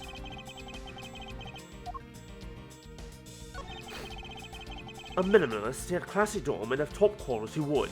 This is mahogany! Kinda majestic, too. Fits in really well with the ambiance of the prosecutor's office. Even Mr. Portsman seems dignified just because he works behind one of these. Nonsense. A man doesn't become more or less dignified because of where he works. Well, he still seems more dignified than Mr. Payne. Mr. Payne? I suppose the custodial work can also be dignified. He considers him a janitor. Oh, that's funny. And fitting. I won't rest until I've inspected every blah blah blah. Pearl 02. These 4 numbers on the number plates alone proclaim to this to be my office. Whoops. Hey, these number plates slide right out, sir. Hey, look at me. Look at Rika already calling it. Rika's a genius. They have to be able to take the plate off when a room becomes vacant, you know. Although, the idea that it can be so easily removed is kind of... I don't see any signs of forced entry. And according to the guard, no signs of the lock was picked either. And according to the guards, no sign that the lock was picked either, sir. Meaning that the door really was opened with a key. But do you happen to ask if any prints were lifted from the doorknob? Barely. The doorknob's clean as a whistle. Wiped, they think. Whoever this thief is, they did a good job of not leaving any clues behind. Classy door, blah blah blah. It's sturdily made, making it near impossible to break in by force. It's almost majestic, sir. I wish I could be as stately as this door. Only Gumshoe would praise a door as something greater than himself. Being a detective has its own rewards and a certain virtuous value, I think.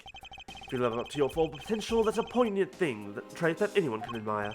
I see. So you're saying, sir, that being me is the best thing I can do for everyone? Right. A long pause wasn't exactly reassuring, sir. Let's see if I can have the evidence to put together. Files in disarray, another handgun. Connect these two, say that something's wrong. Thank you. Miss Bird, I'm afraid there's a flaw in your story. What? No way, pal. I mean, sir. You said that you locked up Mr. Portman's office at around 1:30 a.m., correct? However, the master key had already been stolen at that time. Wow, nothing gets by you, Mr. Edgeworth. You saw that contradiction like a pro. I'd totally forgotten all about that, but thanks to you, I remember it now. You're right, it was around that very time that I realized the master key was missing. And, well, I'm a security guard, sir. I couldn't just admit to losing the master key, could I? So I pretended to lock up his room, sir. You pretended? Yeah, I used my house key and made it look like I was locking up, sir.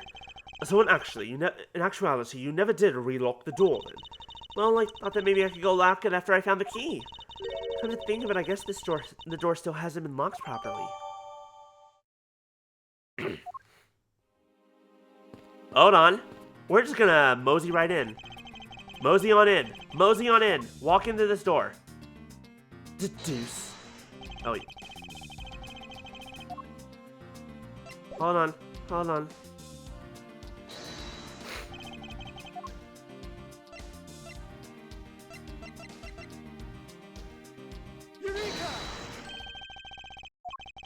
If what Miss Bird has said is true, then why is this door locked tight? Called it! I'm a genius. I'm a genius. I know what happened. Know what happened. Know what happened. I figured it out. Get fucked. Huh? You know you're right. Miss Bird, are you sure you didn't relock this door? I'm certain of it, sir.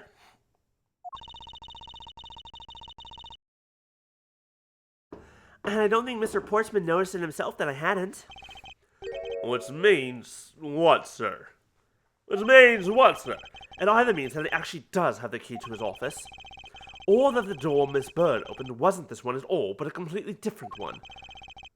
She opened a different door. How can you prove that? Well, there's an easy way to find out. All we need to do is, we need to examine these. The prints on the number plate. They will tell us all we need to know. Everything? Really? Like what, sir? Like, well, for example, such as... Well, we know for sure that Detective Gumshoe's dinner will only consist of instant noodles. Wow! That was amazing, sir. How did you know? Was that supposed to be a joke to cheer me up, Mr. Edgeworth? Okay. Prints on the master key. Prints on the doorknob. The prints on the doorknob. Hey, you! Yeah, you! Bow! Do us a favor and see what you can lift from this, okay? So, what'd you find out? There's no need for such belligerent nostril flaring, Detective. Sir, I've found only Mr. Portman's and Mr. Face's prints on this doorknob. So only two people's prints were found on this, huh? That's pretty decisive. Huh? I think I'm a little bit lost there, sir. Thinking logically, a certain other person's print should be on this knob as well. Whose print should also be on this doorknob? Take that! Don't you find it odd that the prints of the person who unlocked this door are absent? You mean? Yes, the door that Miss Bird opened could not have been this one, but a different one.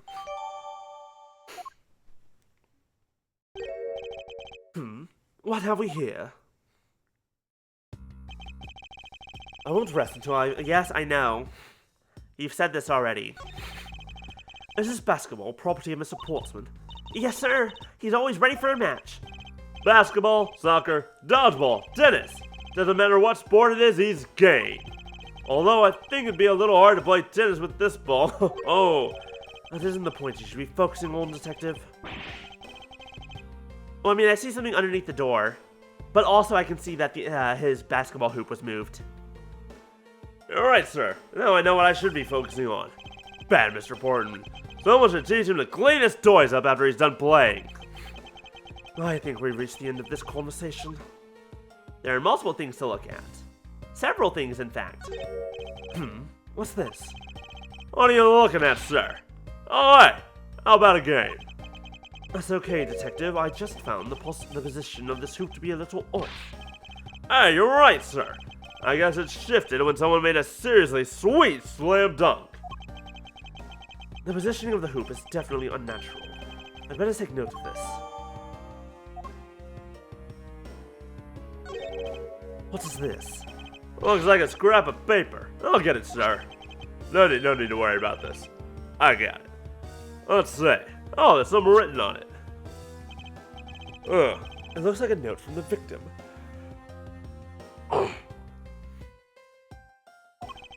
And it's for Mr. Portsman.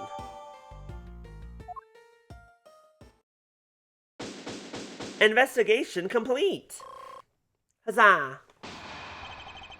Looking around in this hallway has actually paid off quite handsomely. Huh? Oh, so, sir! In a variety of different ways. I think it's time we had a little chat. But the real culprit of this case. Do you know who the killer is? Wow, Mr. Edgeworth. As long as my logic is sound, then yes. The mastermind behind this murder is none other than Mr. Portsman. What? Mr. Portsman? I knew it! That's exactly what my logic sensors were telling me to. I suspected it was him from the instant he accused Maggie of being the killer, sir. That is anything but logical. Lady and gentlemen, prepare yourself.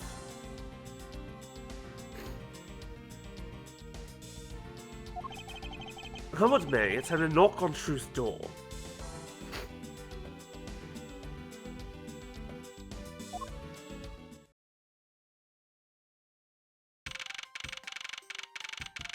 March 14th, 5:12 a.m. Back in the High Prosecutor's room. Mr. Portsman, I finished processing the bloody letters, sir. All right, let's take a gander at it. Pass it here. Okay, looking good. You there, take good care of this.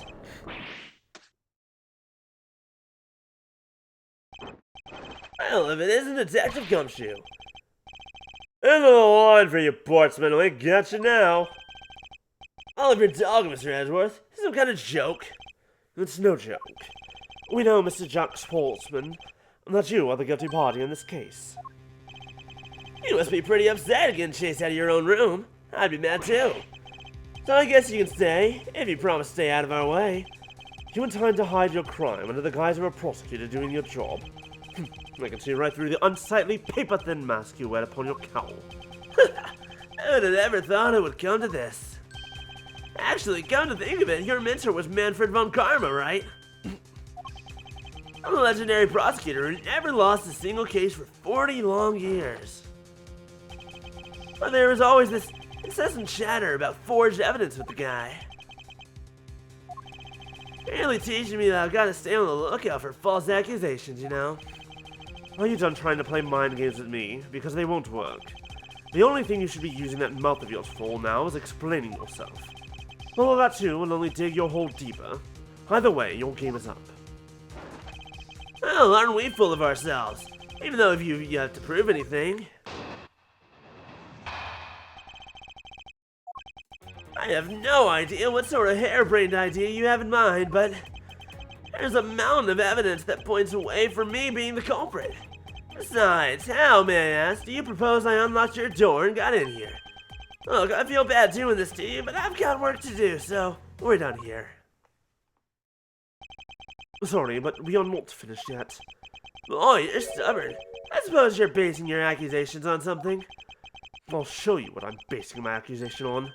With evidence. I have no idea what sort of blah blah blah blah blah. Ah, there's a mountain of blah blah blah blah blah blah. Besides, blah blah blah blah blah blah.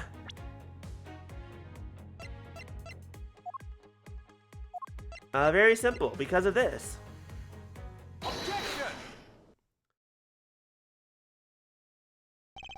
I believe you were able to open my office door, with the master key, no less.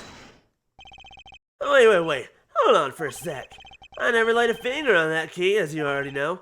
Precisely. You were able to open my door without lifting a single finger. Well, maybe you did, but only to direct. And that's right. You used your finger to direct this person to open my door with the key. Take that! You had asked Miss Bird to open your own office door for you, yes? Yeah, I kind of forgot my key at home.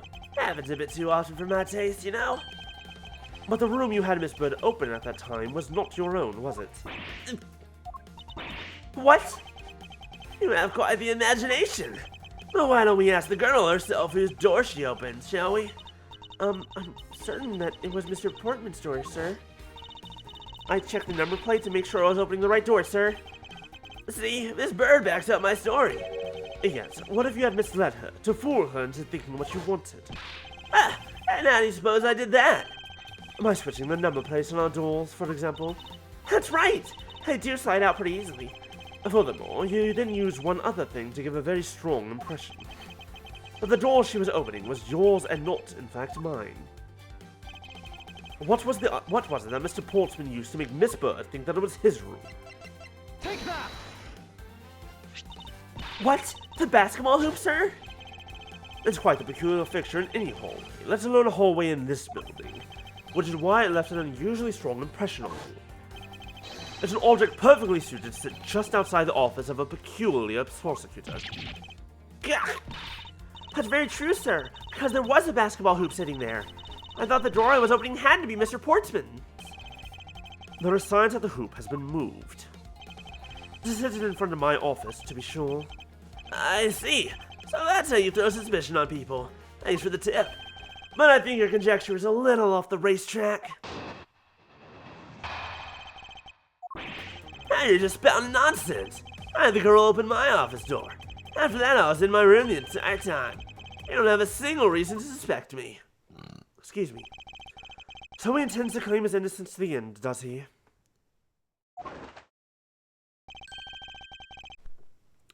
I'm as pure and innocent as my jacket. And Miss Bird is as dirty and guilty as the jacket she wears. My jacket's not dirty, I'll have you know. I just washed it yesterday. Please calm down, for I intend to show who was the one truly covered in slime here. Bring out the Nickelodeon slime. Whoever I choose shall be slimed most... What's a good word here? Most appropriately. Sure, why not? I'm moving on.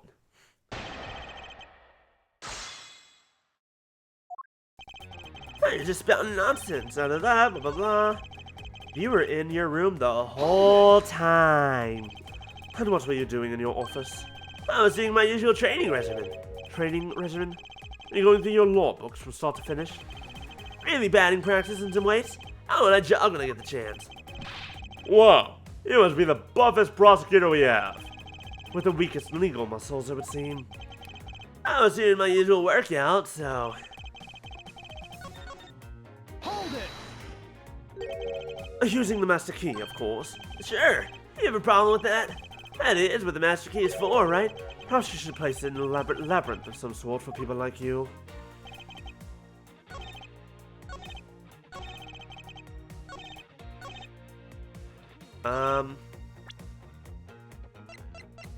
We have this note. You don't have a single reason to suspect me. I mean, I have several. I'm just trying to figure out what the game wants me to do. Oh, wait, no. Hold on.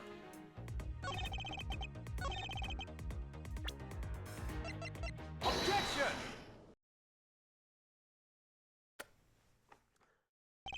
I had your door dusted for prints. My door? What for? Come on, I bet you didn't find anything. You sure are good at wasting time. You're right, I didn't find anything. And definitely not Miss Bird's fingerprints. Prints? What do they have to do with anything? Let's put it this way, if she really was the one who opened your door, then her print should naturally be on the doorknob she touched. Further, all of the prints on my office door's knob have been wiped clean off. I can only assume it's because Miss Bird's fingerprints were on it. But it doesn't change the fact that I was in my room the entire time. Is that really a fact, or is it fiction? Hey, would I lie to you? I have here proof that you were not in your room the entire time, as you claimed. Take that! This is a note that the victim left for you, Mr. Portsman. Note? It was left under your door, or did you not notice? And right here it says, "But you're out." You were not in your room when the victim came to call on you. So then, where were you, and what were you doing? Not thinking it's time that you gave up your charade. We know you stole into my office with the intent of stealing something from me, and Detective Faith found you out. Possibly because he heard sounds coming from a room whose occupant was on leave. Mr. Portsman, you killed Mr. Faith to silence him. And I had the misfortune to return when I did. You had to threaten me as you escaped.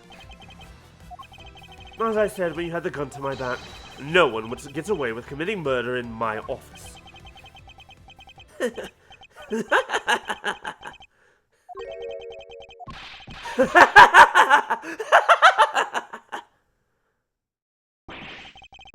Hey, what's so funny, pal? Well, I look of seriousness on the face of this office's finest prosecutor as he makes a huge mistake in accusing me is simply too much to bear. There's just nothing else like it in the world. What? Mr. Edgeworth has explained it all, and he even backed it up. You're the murderer. Stop trying to be slippery and just admit to the crime already. And as I said earlier, it's also circumstantial, so full of conjecture. You said you checked my doorknob for prints? Well, I can readily confess that I had wiped that doorknob down well. Huh? I'm a little obsessive-compulsive, you see. I didn't want to touch a doorknob that you had touched, which is why I wiped the knob down as soon as I could after you opened the door. After that, it makes perfect sense that only Jim's and my own prints would be on there. You made that up just now, didn't you? Furthermore, as for the note Jim left me, do you know exactly when that was? For all you know, he could have left it there before I arrived at the office. Like early evening, for example. Are you saying you failed to notice a note in your doorway? Hey, even geniuses fail at times.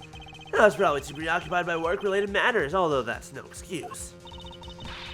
Yeah, the fact that the door is locked and that Edgeworth wasn't is a big point that we haven't brought up yet. How that's just a flat-out lie. There's no way you didn't notice a note that size. But you can't prove that, can you? Say something, Mr. Edgeworth. Back me up here. Wolfson makes a good point. I can't prove that he didn't simply overlook it. Besides, I have an airtight alibi. Airtight, you say? I only just realized I had one as we were talking. I guess it would have been better for all of us if I told you sooner.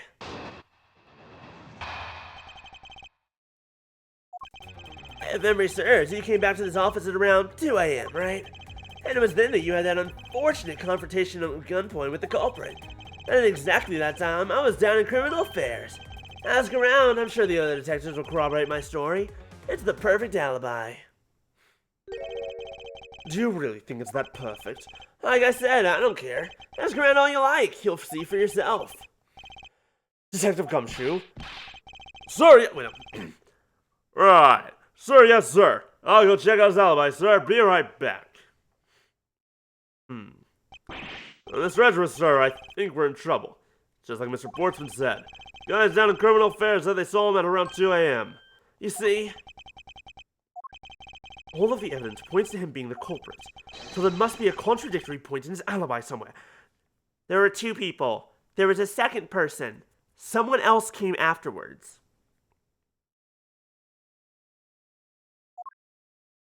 There were two people in this office. If memory serves, you came back to this office at around 2 a.m. Hold it! Is it as you say? However, Yes, however, you're the only one who claims to have bumped into the culprit. So tell me, did you see the person's face? Was it me who you saw? it was pitch black, so I couldn't actually see. Objection! Oh, come now. I'm sure you saw something. Try a little harder, why don't you? Beginning to feel like I'm the one being interrogated here. Oh well, it doesn't matter if you remember or not. It only matters that you ran into the culprit.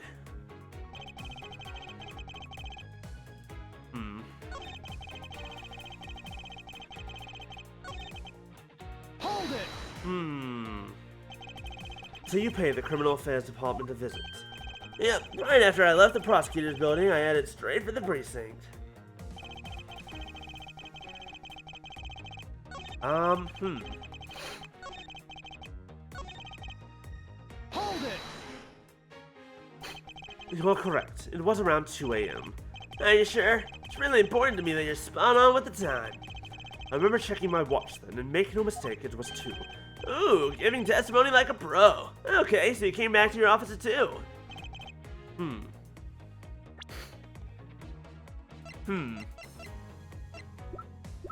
I'm missing something.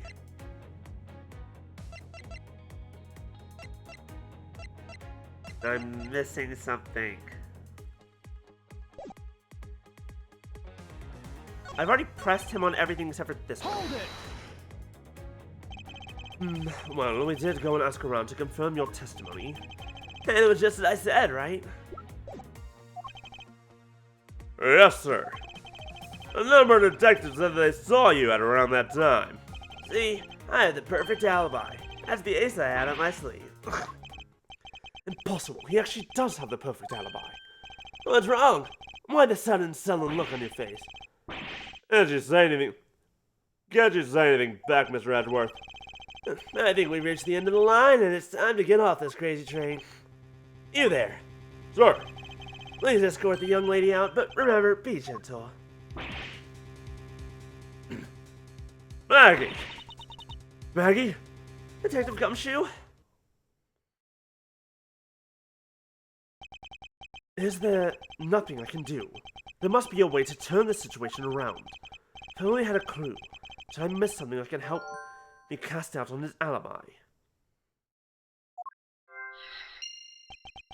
I need to calmly think this through one more time, and with logic. Okay. There is another gun. Over the back? Someone? Well, yeah, no, not time zones. I mean, maybe time zones, but... There were 2 bullets left at the scene of the crime. One that robbed Mr. Faith of his life, and one that nearly robbed me of my jacket. However, the murder weapon only shows signs of being fired once, meaning that it is entirely possible that a second gun was used in my office tonight. But seeing as how the killer had to steal Mr. Faith's gun, I doubt the killer had another gun up the sleeve. Therefore, the second gun could have been the property of an entirely different person, which could mean that there was another person who paid a visit to my office tonight.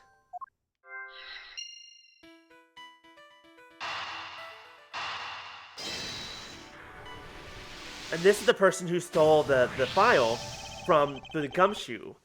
Supposing there was yet another visitor tonight, it would also resolve the issue of why my shelves were upended twice. We know that the shelves were disturbed once before and once after the murder, so it shouldn't be much of a stretch to think that it was the work of 2 different people.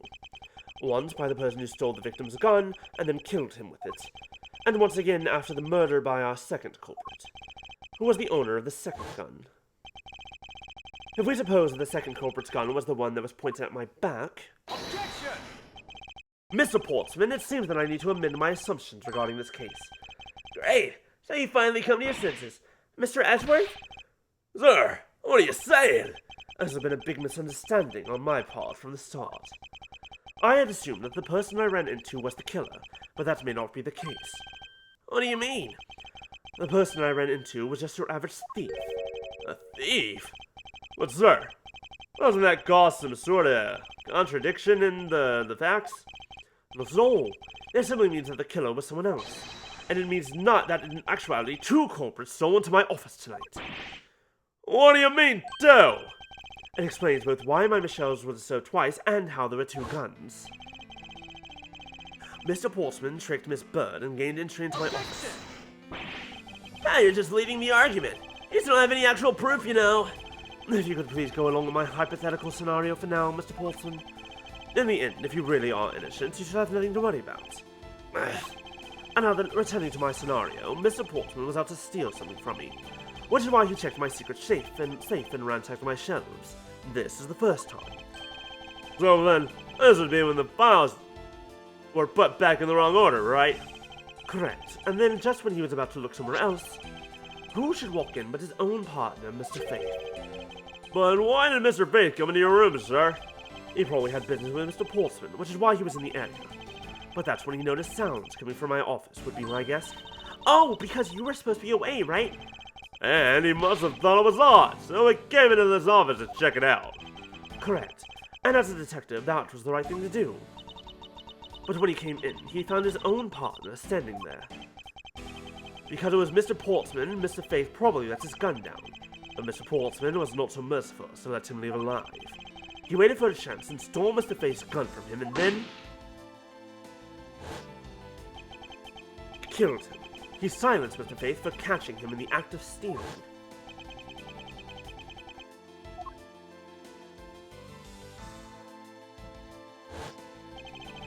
This was the moment in which the first shot was fired, the one that landed in my files.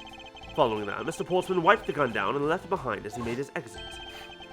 He could afford to do that because he had also left the fake dying message behind.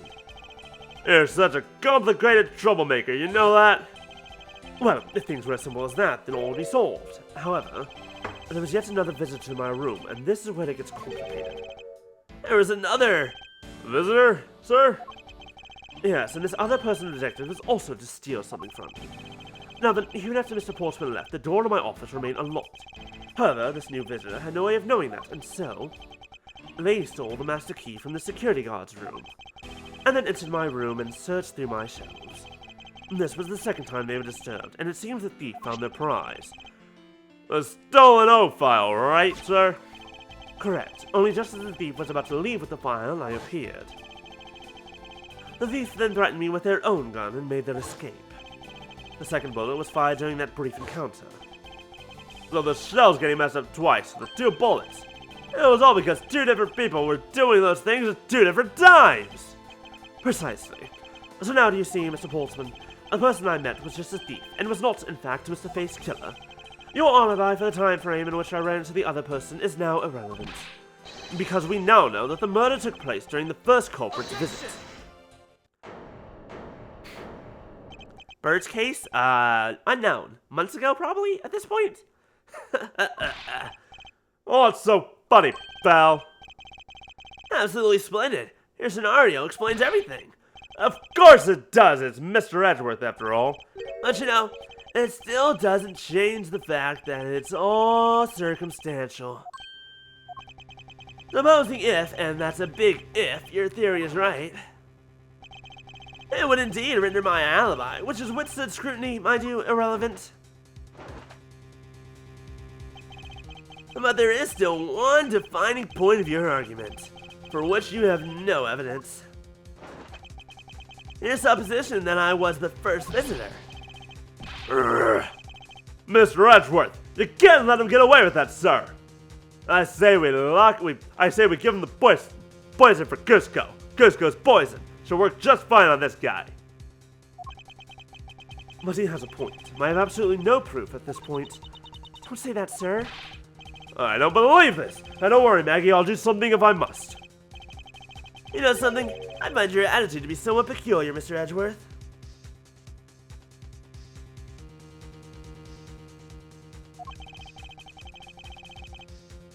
If the person you met really was just a plain old thief, then why is that person not your main suspect? That is, if your theory is correct.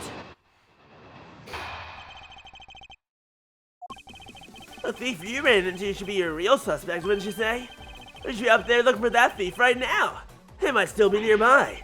I hate to repeat myself, but as I've already said, I was training in my room. And when Jim came to deliver some evidence to me, I was down in criminal affairs. So I can't be expected to know what happened around here after I left. One moment, I want to look at stuff. Where was the fucking evidence of my door was unlocked and yours was not? So you think we should be out there looking for the thief? Of course! Now isn't the time to be having these dead-end discussions. I don't think it's at all dead-end. I find your alibi to be fascinating. Let's continue where we left off, shall we? I know he's lying. I know he was here at the scene of the crime. I just have to find a way to prove it.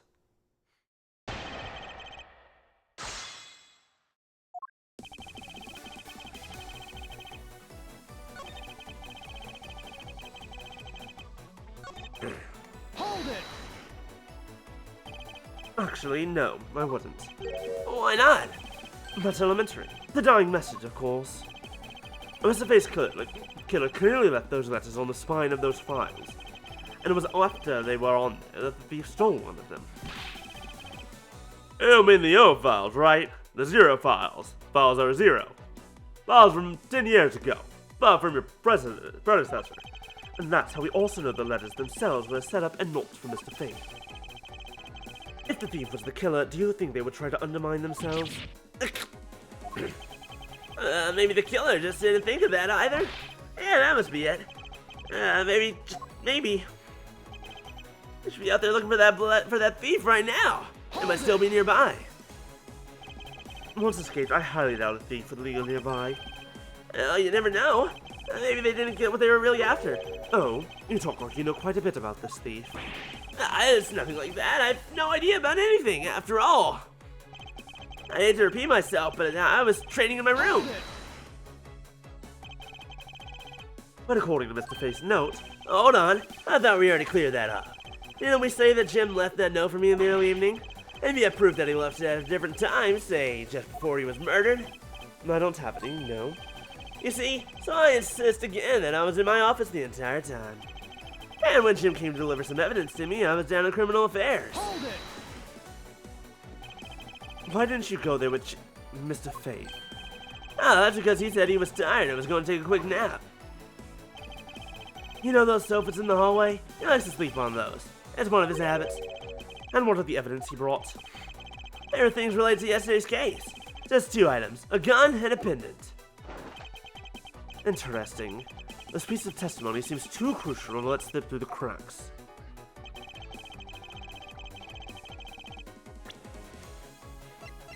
This feels important. Where are they now? A gun and a pendant? Yeah, this gun, which was the murder weapon.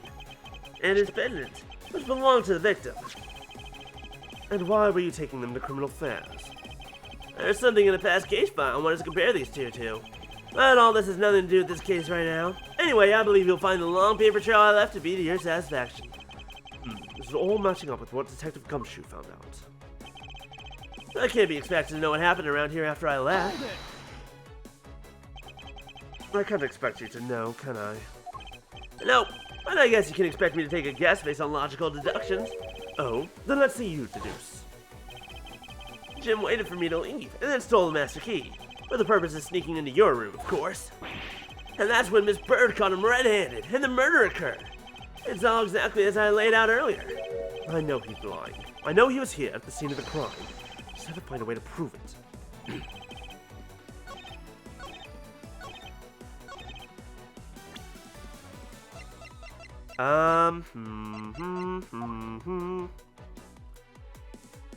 Wait, except that you never...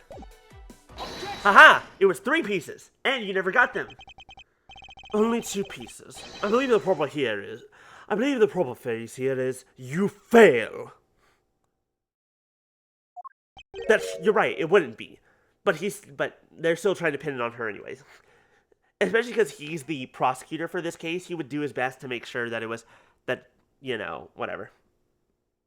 He would be a bitch about it. Besides, it's not the truth anyways. Excuse me? You fail as a prosecutor, Mr. Portsman, as you intend to keep evidence hidden from me. What are you talking about? I haven't hidden anything from you. Well, here's a piece I think you should read. Carefully. It says that Mr. Faith was bringing 3 pieces. Yes, and this is the victim's real dying message to you, Mr. Portsman. I can't believe I get tripped up by simple arithmetic. Where is the missing piece of evidence? It's... You have it, don't you? Only the guilty would make such a face. Detective Gumshoe. You don't have to say it, sir. I'll pat the guy down from head to toe. Don't come any closer. I'm warning you. This is all part of the investigation, pal, so don't even think about trying to stop me. No! Hey, what's this? He had this on him, sir. That's why you said it would appear that you do have something to hide. But why would he hide something like that? There's only one reason why anyone would hide evidence of this caliber. Because it would unequivocally point to that person himself as the real killer. Let's examine this videotape in a little more detail. For the section of the tape that will drive the last nail in this coffin. The KG-8 incident? That's a police case number, sir. Does that mean this video was evidence from that case? Interesting. However, what's recorded on this isn't what's important right now. Let's give the casing a thorough once-over. Blood! Blood! Ugh, well, that's blood. I know. It's blood, right? Yes, and I believe this is what the good prosecutor was trying to hide from us. This blood is still fresh. You mean, this might be Detective Faith's blood? No! No, you've got it all wrong. No amount of denial can save you. We are about to run a blood test to find the truth. You told us that you received evidence from the victim earlier. Now you will tell us when and how did the victim's blood find its way onto this video. Yeah, it's totally suspicious. Was it at the moment of his death? Did Detective Faith have this videotape on his personage when you killed him? You know very well there's no way to prove that. Not even if we were to examine this tape for fingerprints. If I had to take a guess, I'd say that the only ones on here would belong to the murderous you and Mr. Faith. Ow! Impossible! I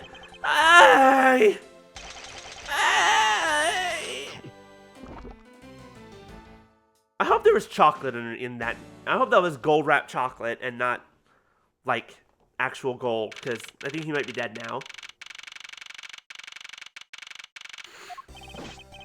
Mr. Borsman has been placed under arrest for the murder of Detective Buddy Faith, sir. Very good. And the results we got back from the lab techs on the tape turned out to be real solid, sir. The blood work came back and it was definitely Mr. Faith's blood on there. And as a bonus, they were also able to lift a few Mr. Faith's fingerprints as well. Thank you so much, Mr. Edgeworth. I still can't believe I got to see your cool deduction skills outside the courtroom. I'm impressed beyond words, sir. This was nothing. I'm just sorry you got caught up in a murder in my office. Please, accept my apologies. Oh, it was nothing. Really, compared to what I've been through, I mean. I consider myself lucky that it was only a burglary and a murder this time. Contains as much as 0.4 milligrams of gold. That can't be. Depending on how rich your blood is. Yuck, that's a true fact, Jesus Christ.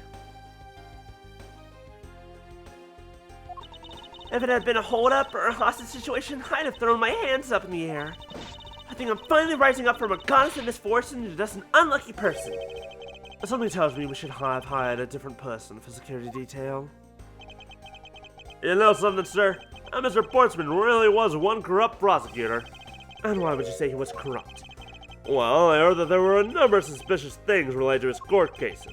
There's even rumors about how some of the evidence he uses is forged, sir. Forged evidence, huh? And they say he even decided not to prosecute a few cases for some really vague reasons. Ooh, that guy was a complete disgrace to the entire profession. Welcome back, Maya. What's for dinner? We never did get around to asking what his reason was for breaking into my office. Yeah. Whenever we got near that topic, he just clammed up. Although we can be pretty certain that it was to steal something. It's just between you and me, sir, but there's a rumor that some sort of huge organization is involved behind the scenes. Oh, well. With Mr. Portsman not wanting to divulge anything, it certainly leads credence to that rumor. Not even that we haven't heard the last of this. Huh? But Mr. Portsman isn't the bad guy? I didn't say that, but rather there are still many more mysteries for us to solve. For example, who was the second thief? We still haven't figured out the significance of this piece of evidence.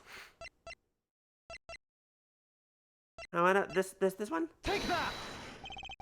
A person who stole this file. The other villain of the night. Yeah, I wonder who it was.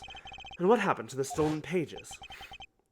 I wonder, who in the world was it that held me up at gunpoint? Peanut butter... Wait, peanut butter and syrup sandwich. Actually, considering the fact that I've had peanut butter pancakes before, and they're very good, none of what... That actually doesn't surprise me. That's actually not a bad idea. If you eat it like a pancake or French toast, I mean, it's basically what it is at that point, is French toast. I've had French toast with peanut butter on it before. It's fucking good ass shit.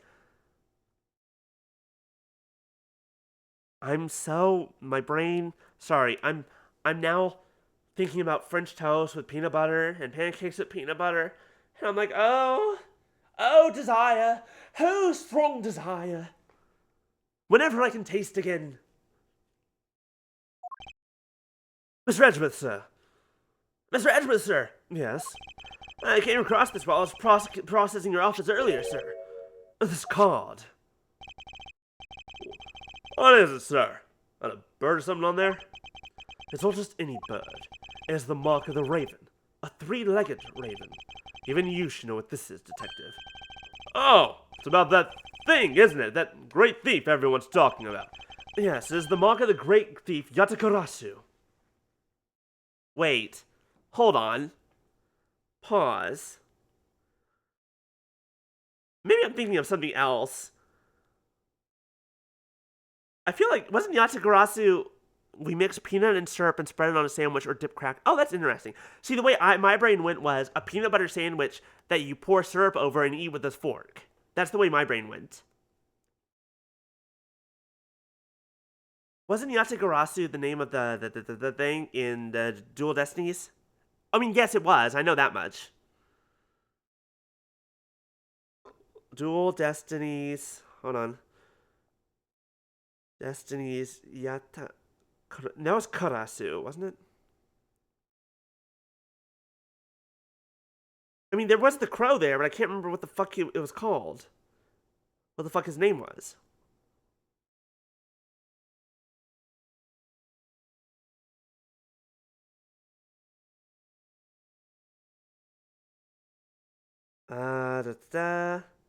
Yes, this is the one. Mataro, the Nine-Tailed Fox. No. No, no. Maybe I'm wrong. No, that's from Spirit of Justice. This is something that I don't think you've seen yet.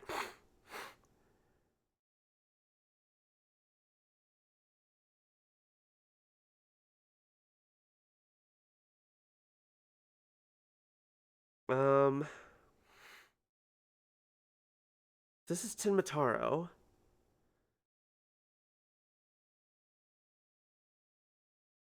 Tengu. I thought they mentioned something about Yatagarasu, but maybe they didn't.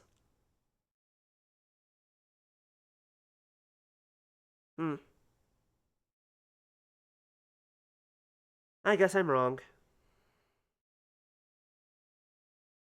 Whatever, moving on. Yatagarasu. Under the mark of a legendary bird, the Yatagarasu is noble to the end, a modern Robin Hood. Labeled mysterious and phantom-like, the Yatagarasu appears and vanishes at will. Though we don't know much about this thief's ultimate goal, we know the targets. The Yatagarasu likes to find and make public evidence of corrupt dealings of all sorts. The theft is always performed in silence and always with perfection. Once a target is chosen, no dramatic calling card or announcement is sent forth. Instead, the chosen corporation is infiltrated without even the target noticing.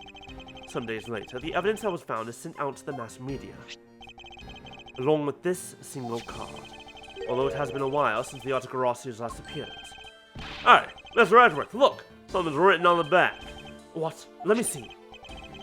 There's a location of where the thief put the stolen files. There's a location. So the person who saw the content of the files with the Yatagarasu. Yatagarasu. Organization. Quite a few key words are popping up in this mystery. The murder in my office. The return of the great thief, Yatagarasu. Looking back, I can't say I didn't see these events coming. For they were heralded by the incidents that began to occur 2 days ago. While you were still abroad? Before you got home? Before you came back? 2 days ago? Saving progress? Saving progress? 1 episode down! Yay! Turnabout Airlines. Oh god, what happened at the airport? Okay. Before we get started, well, it's only 6:30. Let's keep going. I was like, well, maybe I'll end it here early, and we'll just call it there. Francisco von Karma! Never mind, we're starting this one, right now. Francisco von Karma is here, nothing else matters.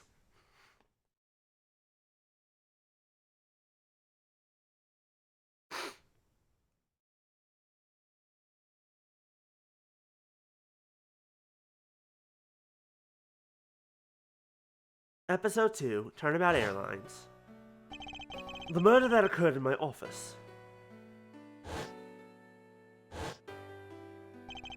The return of the great thief Yatagarasu. Thinking back, everything began on that fateful day 2 days ago. No, absolutely not. 2 days earlier. Edgeworth died 2 days ago. Oh, nope, it's Wayne.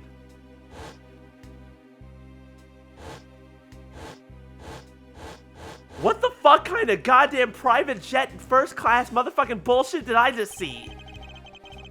Did everyone fucking see that?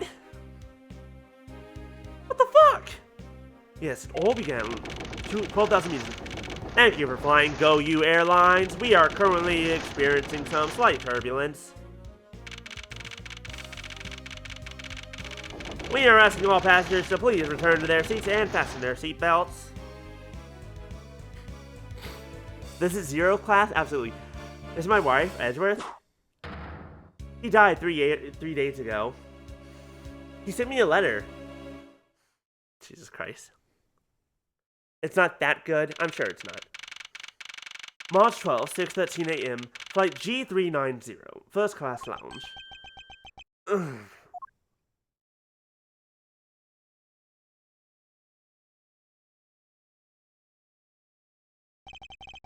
Why do I feel like I just woke up from a horrible nightmare?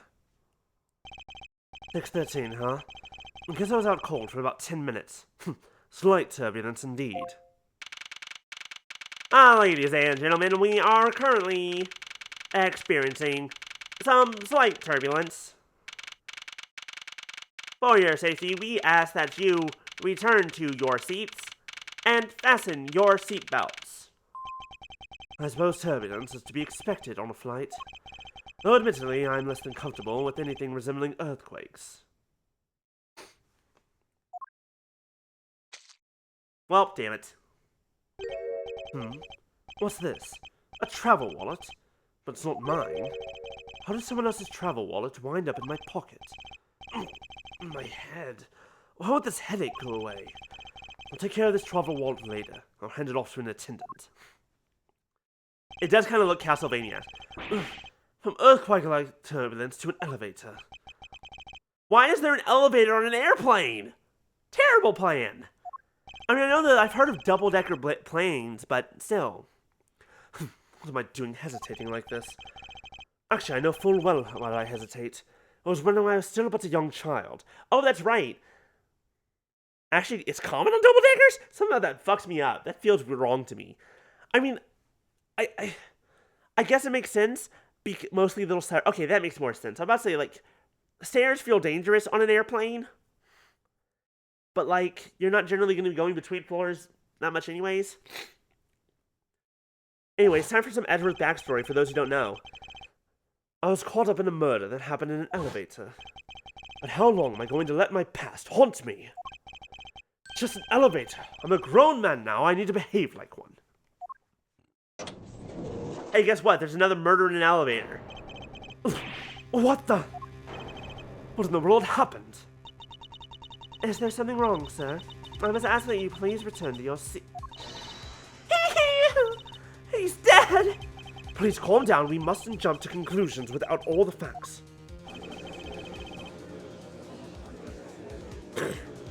Okay. What's wrong? Did something happen? You murderer! What? No! You have it all wrong! It wasn't me!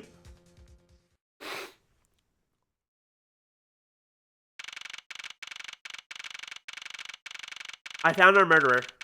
I can see him. I'm looking at him. Either he's a red herring or it's definitely him, right? Right? Right? It has to be, yes?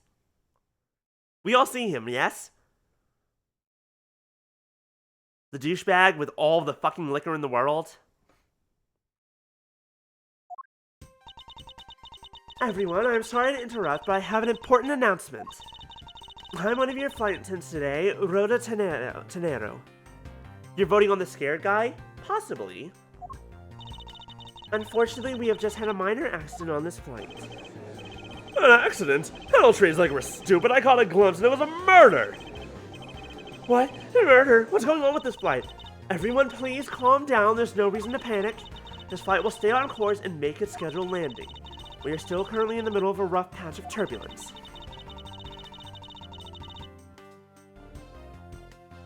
So until we are out of this area of turbulence, I ask that you please remain seated. Someone was killed, right? I mean, what about the killer? Let me off! Please, there is no need to feel threatened. We have already apprehended the culprit.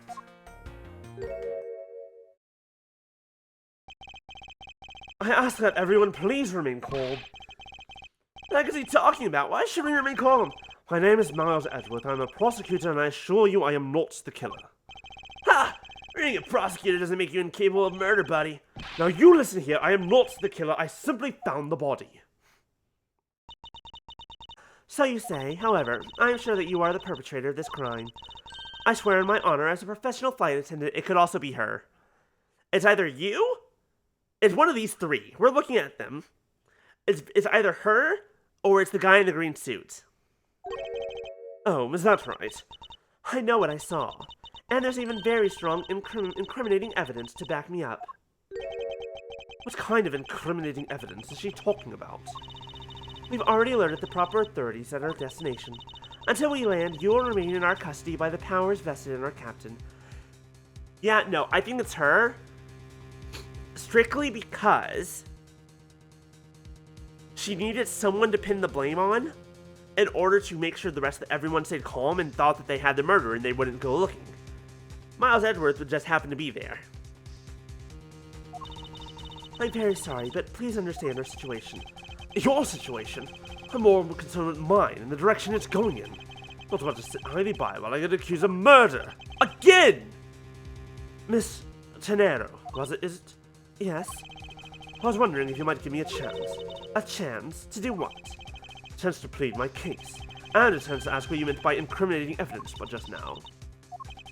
To accuse a passenger of such a grave crime without allowing to give him a proper defense, can a professional flight attendant inside of you really call this action righteous? You have a point. Very well, I'll listen to what you have to say. But be wary of what you reveal. I'm afraid you'll only look even more suspicious if your explanation fails to satisfy. I also do not have time to deal with you all day, so please make it quick. Of course. As you wish. Good. Very well then, let's get started. I know for a fact that I didn't kill that man in the elevator. What I don't know is what was the evidence she has up her sleeve. I'm certain it doesn't fit with how the crime really occurred.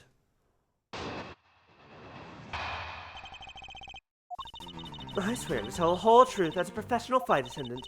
Unfortunately for you, Mr. Edgeworth, I am certain you are the killer. The scene I saw in front of the elevator. That was mine. The flight itinerary. Oh, this is going to be important later.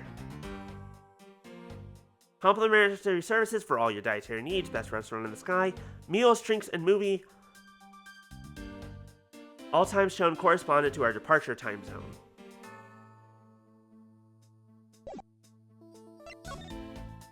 Okay. Scene of the body. Picked up off the floor in front of the elevator. It was you, standing there with fresh blood dripping off the murder weapon. So if you please cooperate, we'll turn you over just as soon as we land. What murder weapon? That's it. That's her evidence.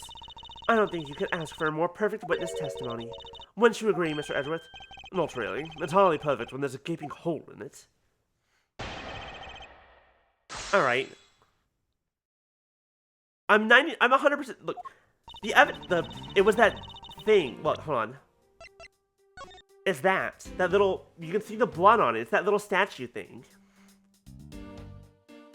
I'm sure that's the statue. I think that's more of a red panda. My brain says red panda, or some other small creature of that variety. Not quite a cat, and it's got the eyes of a red panda.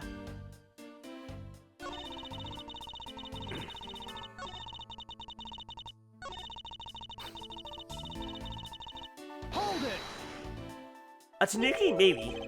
The murder weapon dripping with blood. Really now? I swear that was the grisly scene I saw before me. Thank goodness it wasn't a passenger who saw, or there'd be widespread panic by now. As I recall, you were quite panicked yourself at the time. Excuse me? You were scared enough to misread the situation and accuse me of murder. Nonsense. Professional flight attendants cannot afford to be that flustered. I went to the murder scene and am now listening to your defense, all with a smile. Apparently you also lie with a smile on your face.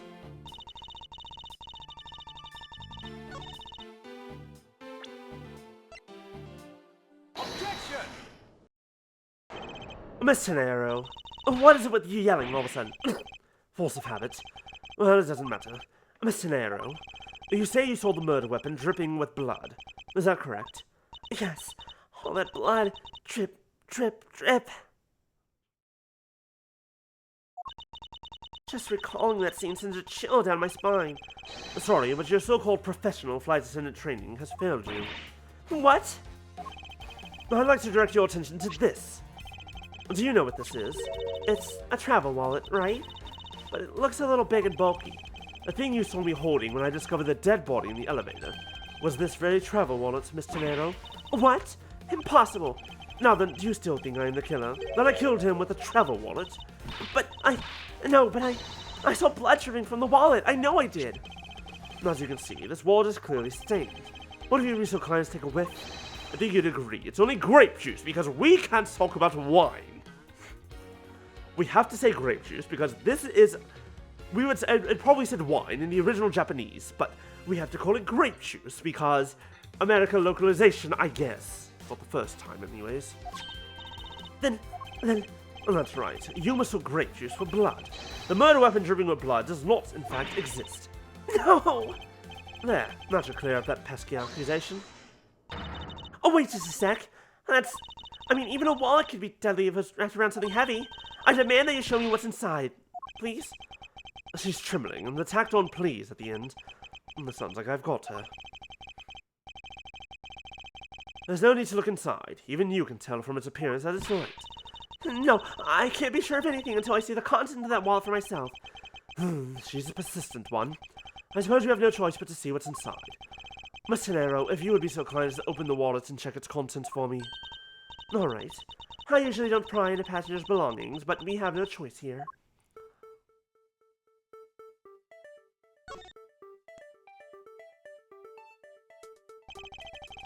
It seems that this passport is all that's in here. As you saw, there's nothing but a passport inside. This renders your wallet was the murder weapon argument moot. Wouldn't you agree?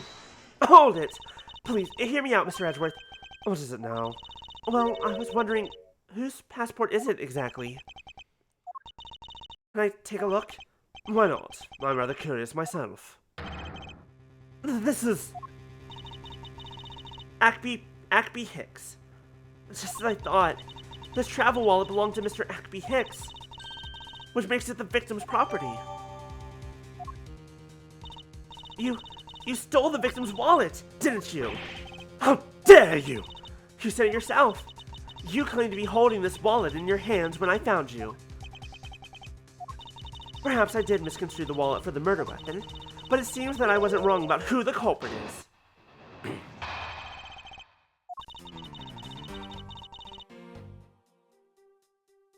As you claimed, the murder weapon is not the travel wallet. However, it is something you stole from Mr. Hicks after you were done with the vile deed. I find it hard to believe myself, but your motive was very simple.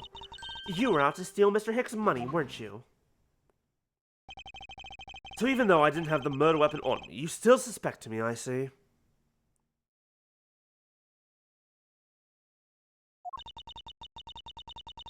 You showed up at the crime scene with the victim's wallet in your hands. How can I turn a blind eye and not suspect you of foul play? She looks like she's about to fucking lose her mind. Like with that smile. Which is just how retail works. And also any sort of customer service. Hold it! You think I stole it? Yes, I'm very sorry to say it, and I wouldn't usually be so rude, but it must be said. I never thought I'd see the day, but here I am calling a passenger a thief. Maybe I should put on a serious face and say it more directly. I believe you removed the wallet from the victim's personage. It really doesn't matter how you phrase it. What I'd like to know is why you think I stole Mr. Hicks' wallet.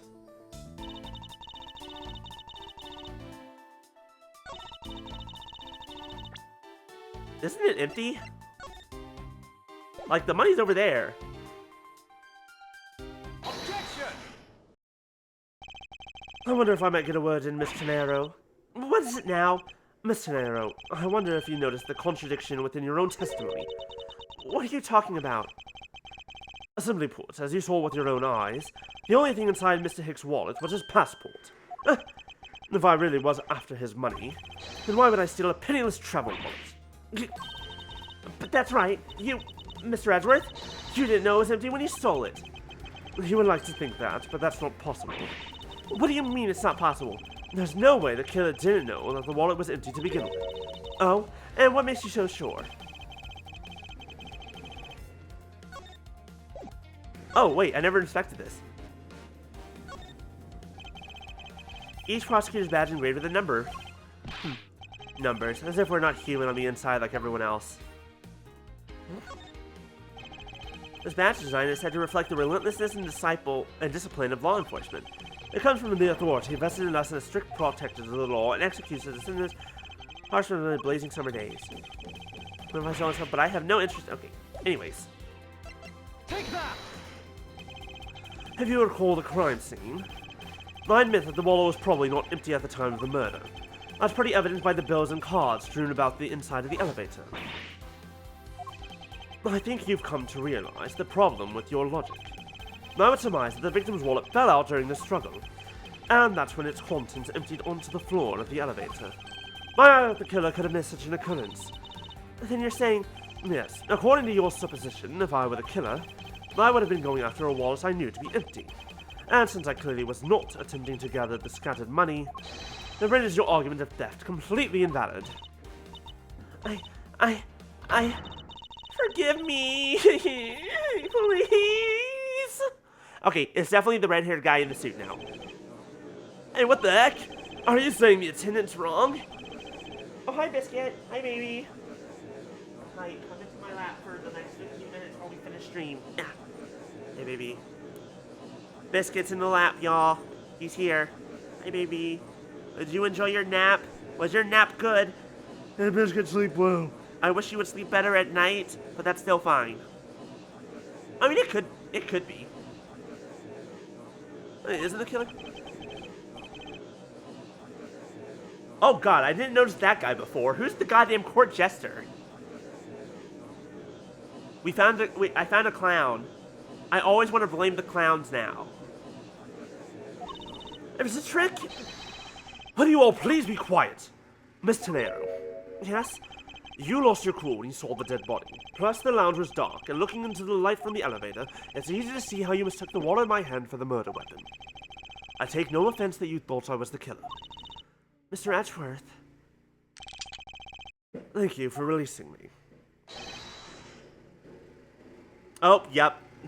I don't know what language he's speaking, but maybe we should blame him. What is it now? Mr. Nero, if you could please translate, I'd be much obliged. It sounds like Virginian, but I don't understand any of it. There's another attendant on this flight who... I said that he is giving the roundabout! I don't require an interpreter, I speak English just well. You, the attendant. Yes, sir? I want this person to be under the arrest until we arrive at the airport.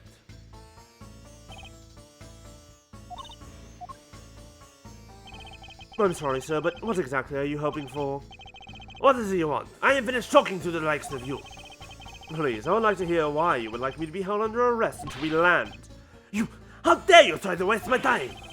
You're the one who stuck your nose into my affairs! I wanted to spend even at least one more second with my precious eye. I have no time for other things. I know what you are. I see through you. Insolvent! Yes, I'm pretty sure that's how you say it in English. Well, I should hope I'm not monetarily bankrupt, but I don't think that's what you mean. I'm sorry, but I don't think I caught your name. I am Zinc LeBlanc II. I am a very wealthy man in the Virginia. But I am not an ordinary rich man. I am an art dealer, a rich seller of beauty. Mr. LeBlanc, what did you mean just now? Pardon? When you said that Mr. Edgeworth was giving me the runabout? I have to explain?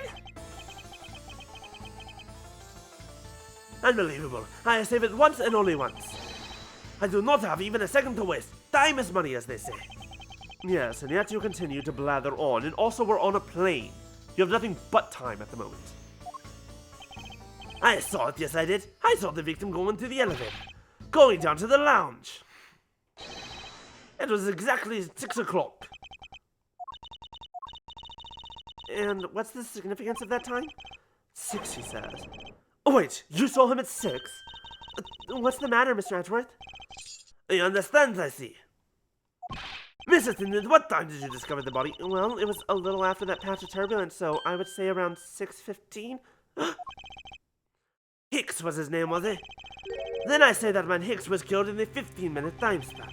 And the only person in the lounge at that time was this prosecutor, yes? I was in my seat the whole time. Me too. I was watching a movie and enjoying a fine glass of grape juice. I was still eating, still haven't finished, see? The other passengers have an alibi, so you have no problem with them, I suppose? No complaint, I see. Not a single one against this, right? I have no way of discounting what you have put forth at this point, but it wasn't me. Oh, so you say, but do you have, what do you say, the evidence? Mr. Edgeworth, are you really the culprit after all? Mr. LeBlanc, I suppose you are quite certain in what you saw, enough to give testimony. Of course! I was looking at that man the whole time. He was playing with that annoying little, small machine the whole time. Machine? Yes, that's what you people call it in English, yes? It was making me crazy with the click. The description, it sounds like some sort of small computer. I think this was before cell phones were normal. I believe what Mr. LeBlanc is talking about is a cell phone. I have to say that I did see him playing with it quite a bit myself. A simple cell phone. A laptop or organizer I can see, but that's kind of low budget. Really? At this time? What year did this come out? What year did this come out? I know, actually, I guess they were around at this time, because when this game came out, because I was on the Wii and the DS. Yeah, no, they definitely did. It's set in 2019? Well, that doesn't sound right. I hate that little noisy machine in his hand. But the fragment of beauty also produces ugly sounds. Anyway, I know what I saw. Mr. Nero? Yes? I was wondering if I might be granted permission to examine the crime scene. What? You want to examine the crime scene? If it would grant me a little measure of time, I'm sure I can produce the real culprit. I don't like the sound of that. Fox in the duck pen.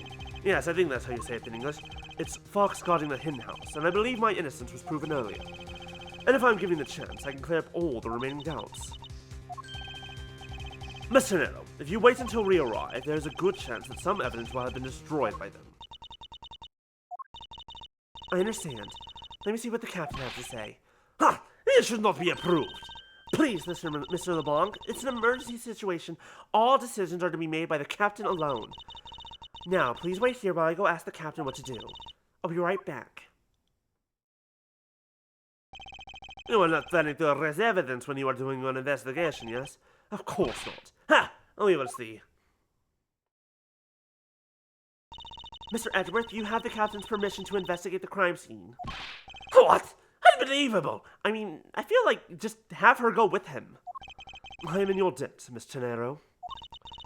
However, there is one condition. I am to supervise you. Can you agree? Yes, 100%. I was going to suggest it myself. Of course, I see no problem with that stipulation. It's only natural, as I am still a suspect in this case. Ugh. I take full responsibility and will watch Mr. Edgeworth's every move. I hope this is reassurance enough that there will be no foul play. Now then, Mr. Edgeworth, shall we proceed? If you should need my help with anything, please feel free to use X to talk. It's time to head to the scene of the crime, the first floor lounge. Of course, maybe I can also talk to people, but here's what we're gonna do. That was a good waste of half an... Oh, wait. I didn't expect you to, go ahead to the second slot, so that's fine, whatever. But we're gonna call it there, y'all. It's just about time. Yes, 6:53. So we're gonna go ahead and call it there. This is a good stopping point. I hope you all enjoyed this. Thanks all for hanging out. We'll continue this next week. Saturday will be more Atelier. Monday's gonna be Hat in Time. But other than that, I'm now looking forward to getting a CPU and a motherboard in. And saving up money for the GPU still. But thank you so much for that, Fluffy. I appreciate it. Meow, Biscuit, Biscuit, my baby. Can you meow for the people? Meow for the people. Can you do it? I believe in you. No? No? No meowing for the people? Okay. I think he meowed. He might have meowed in the... I posted a video in the Discord today of putting Biscuit in snow and he's just not giving a shit. He might have meowed there if you want to hear more Biscuit meows and see the boy. What have we got? What have we got? What have we got? No, what have we got?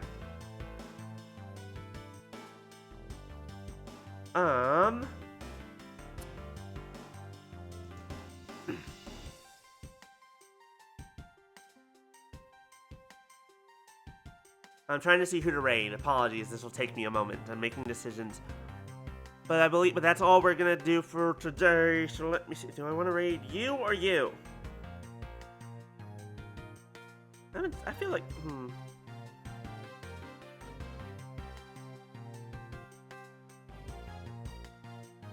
You know what? Let's do this. Let's go raid Nathan Yaffe. That should work. Raid. How do I spell this? Is it just Nathan's other shoe?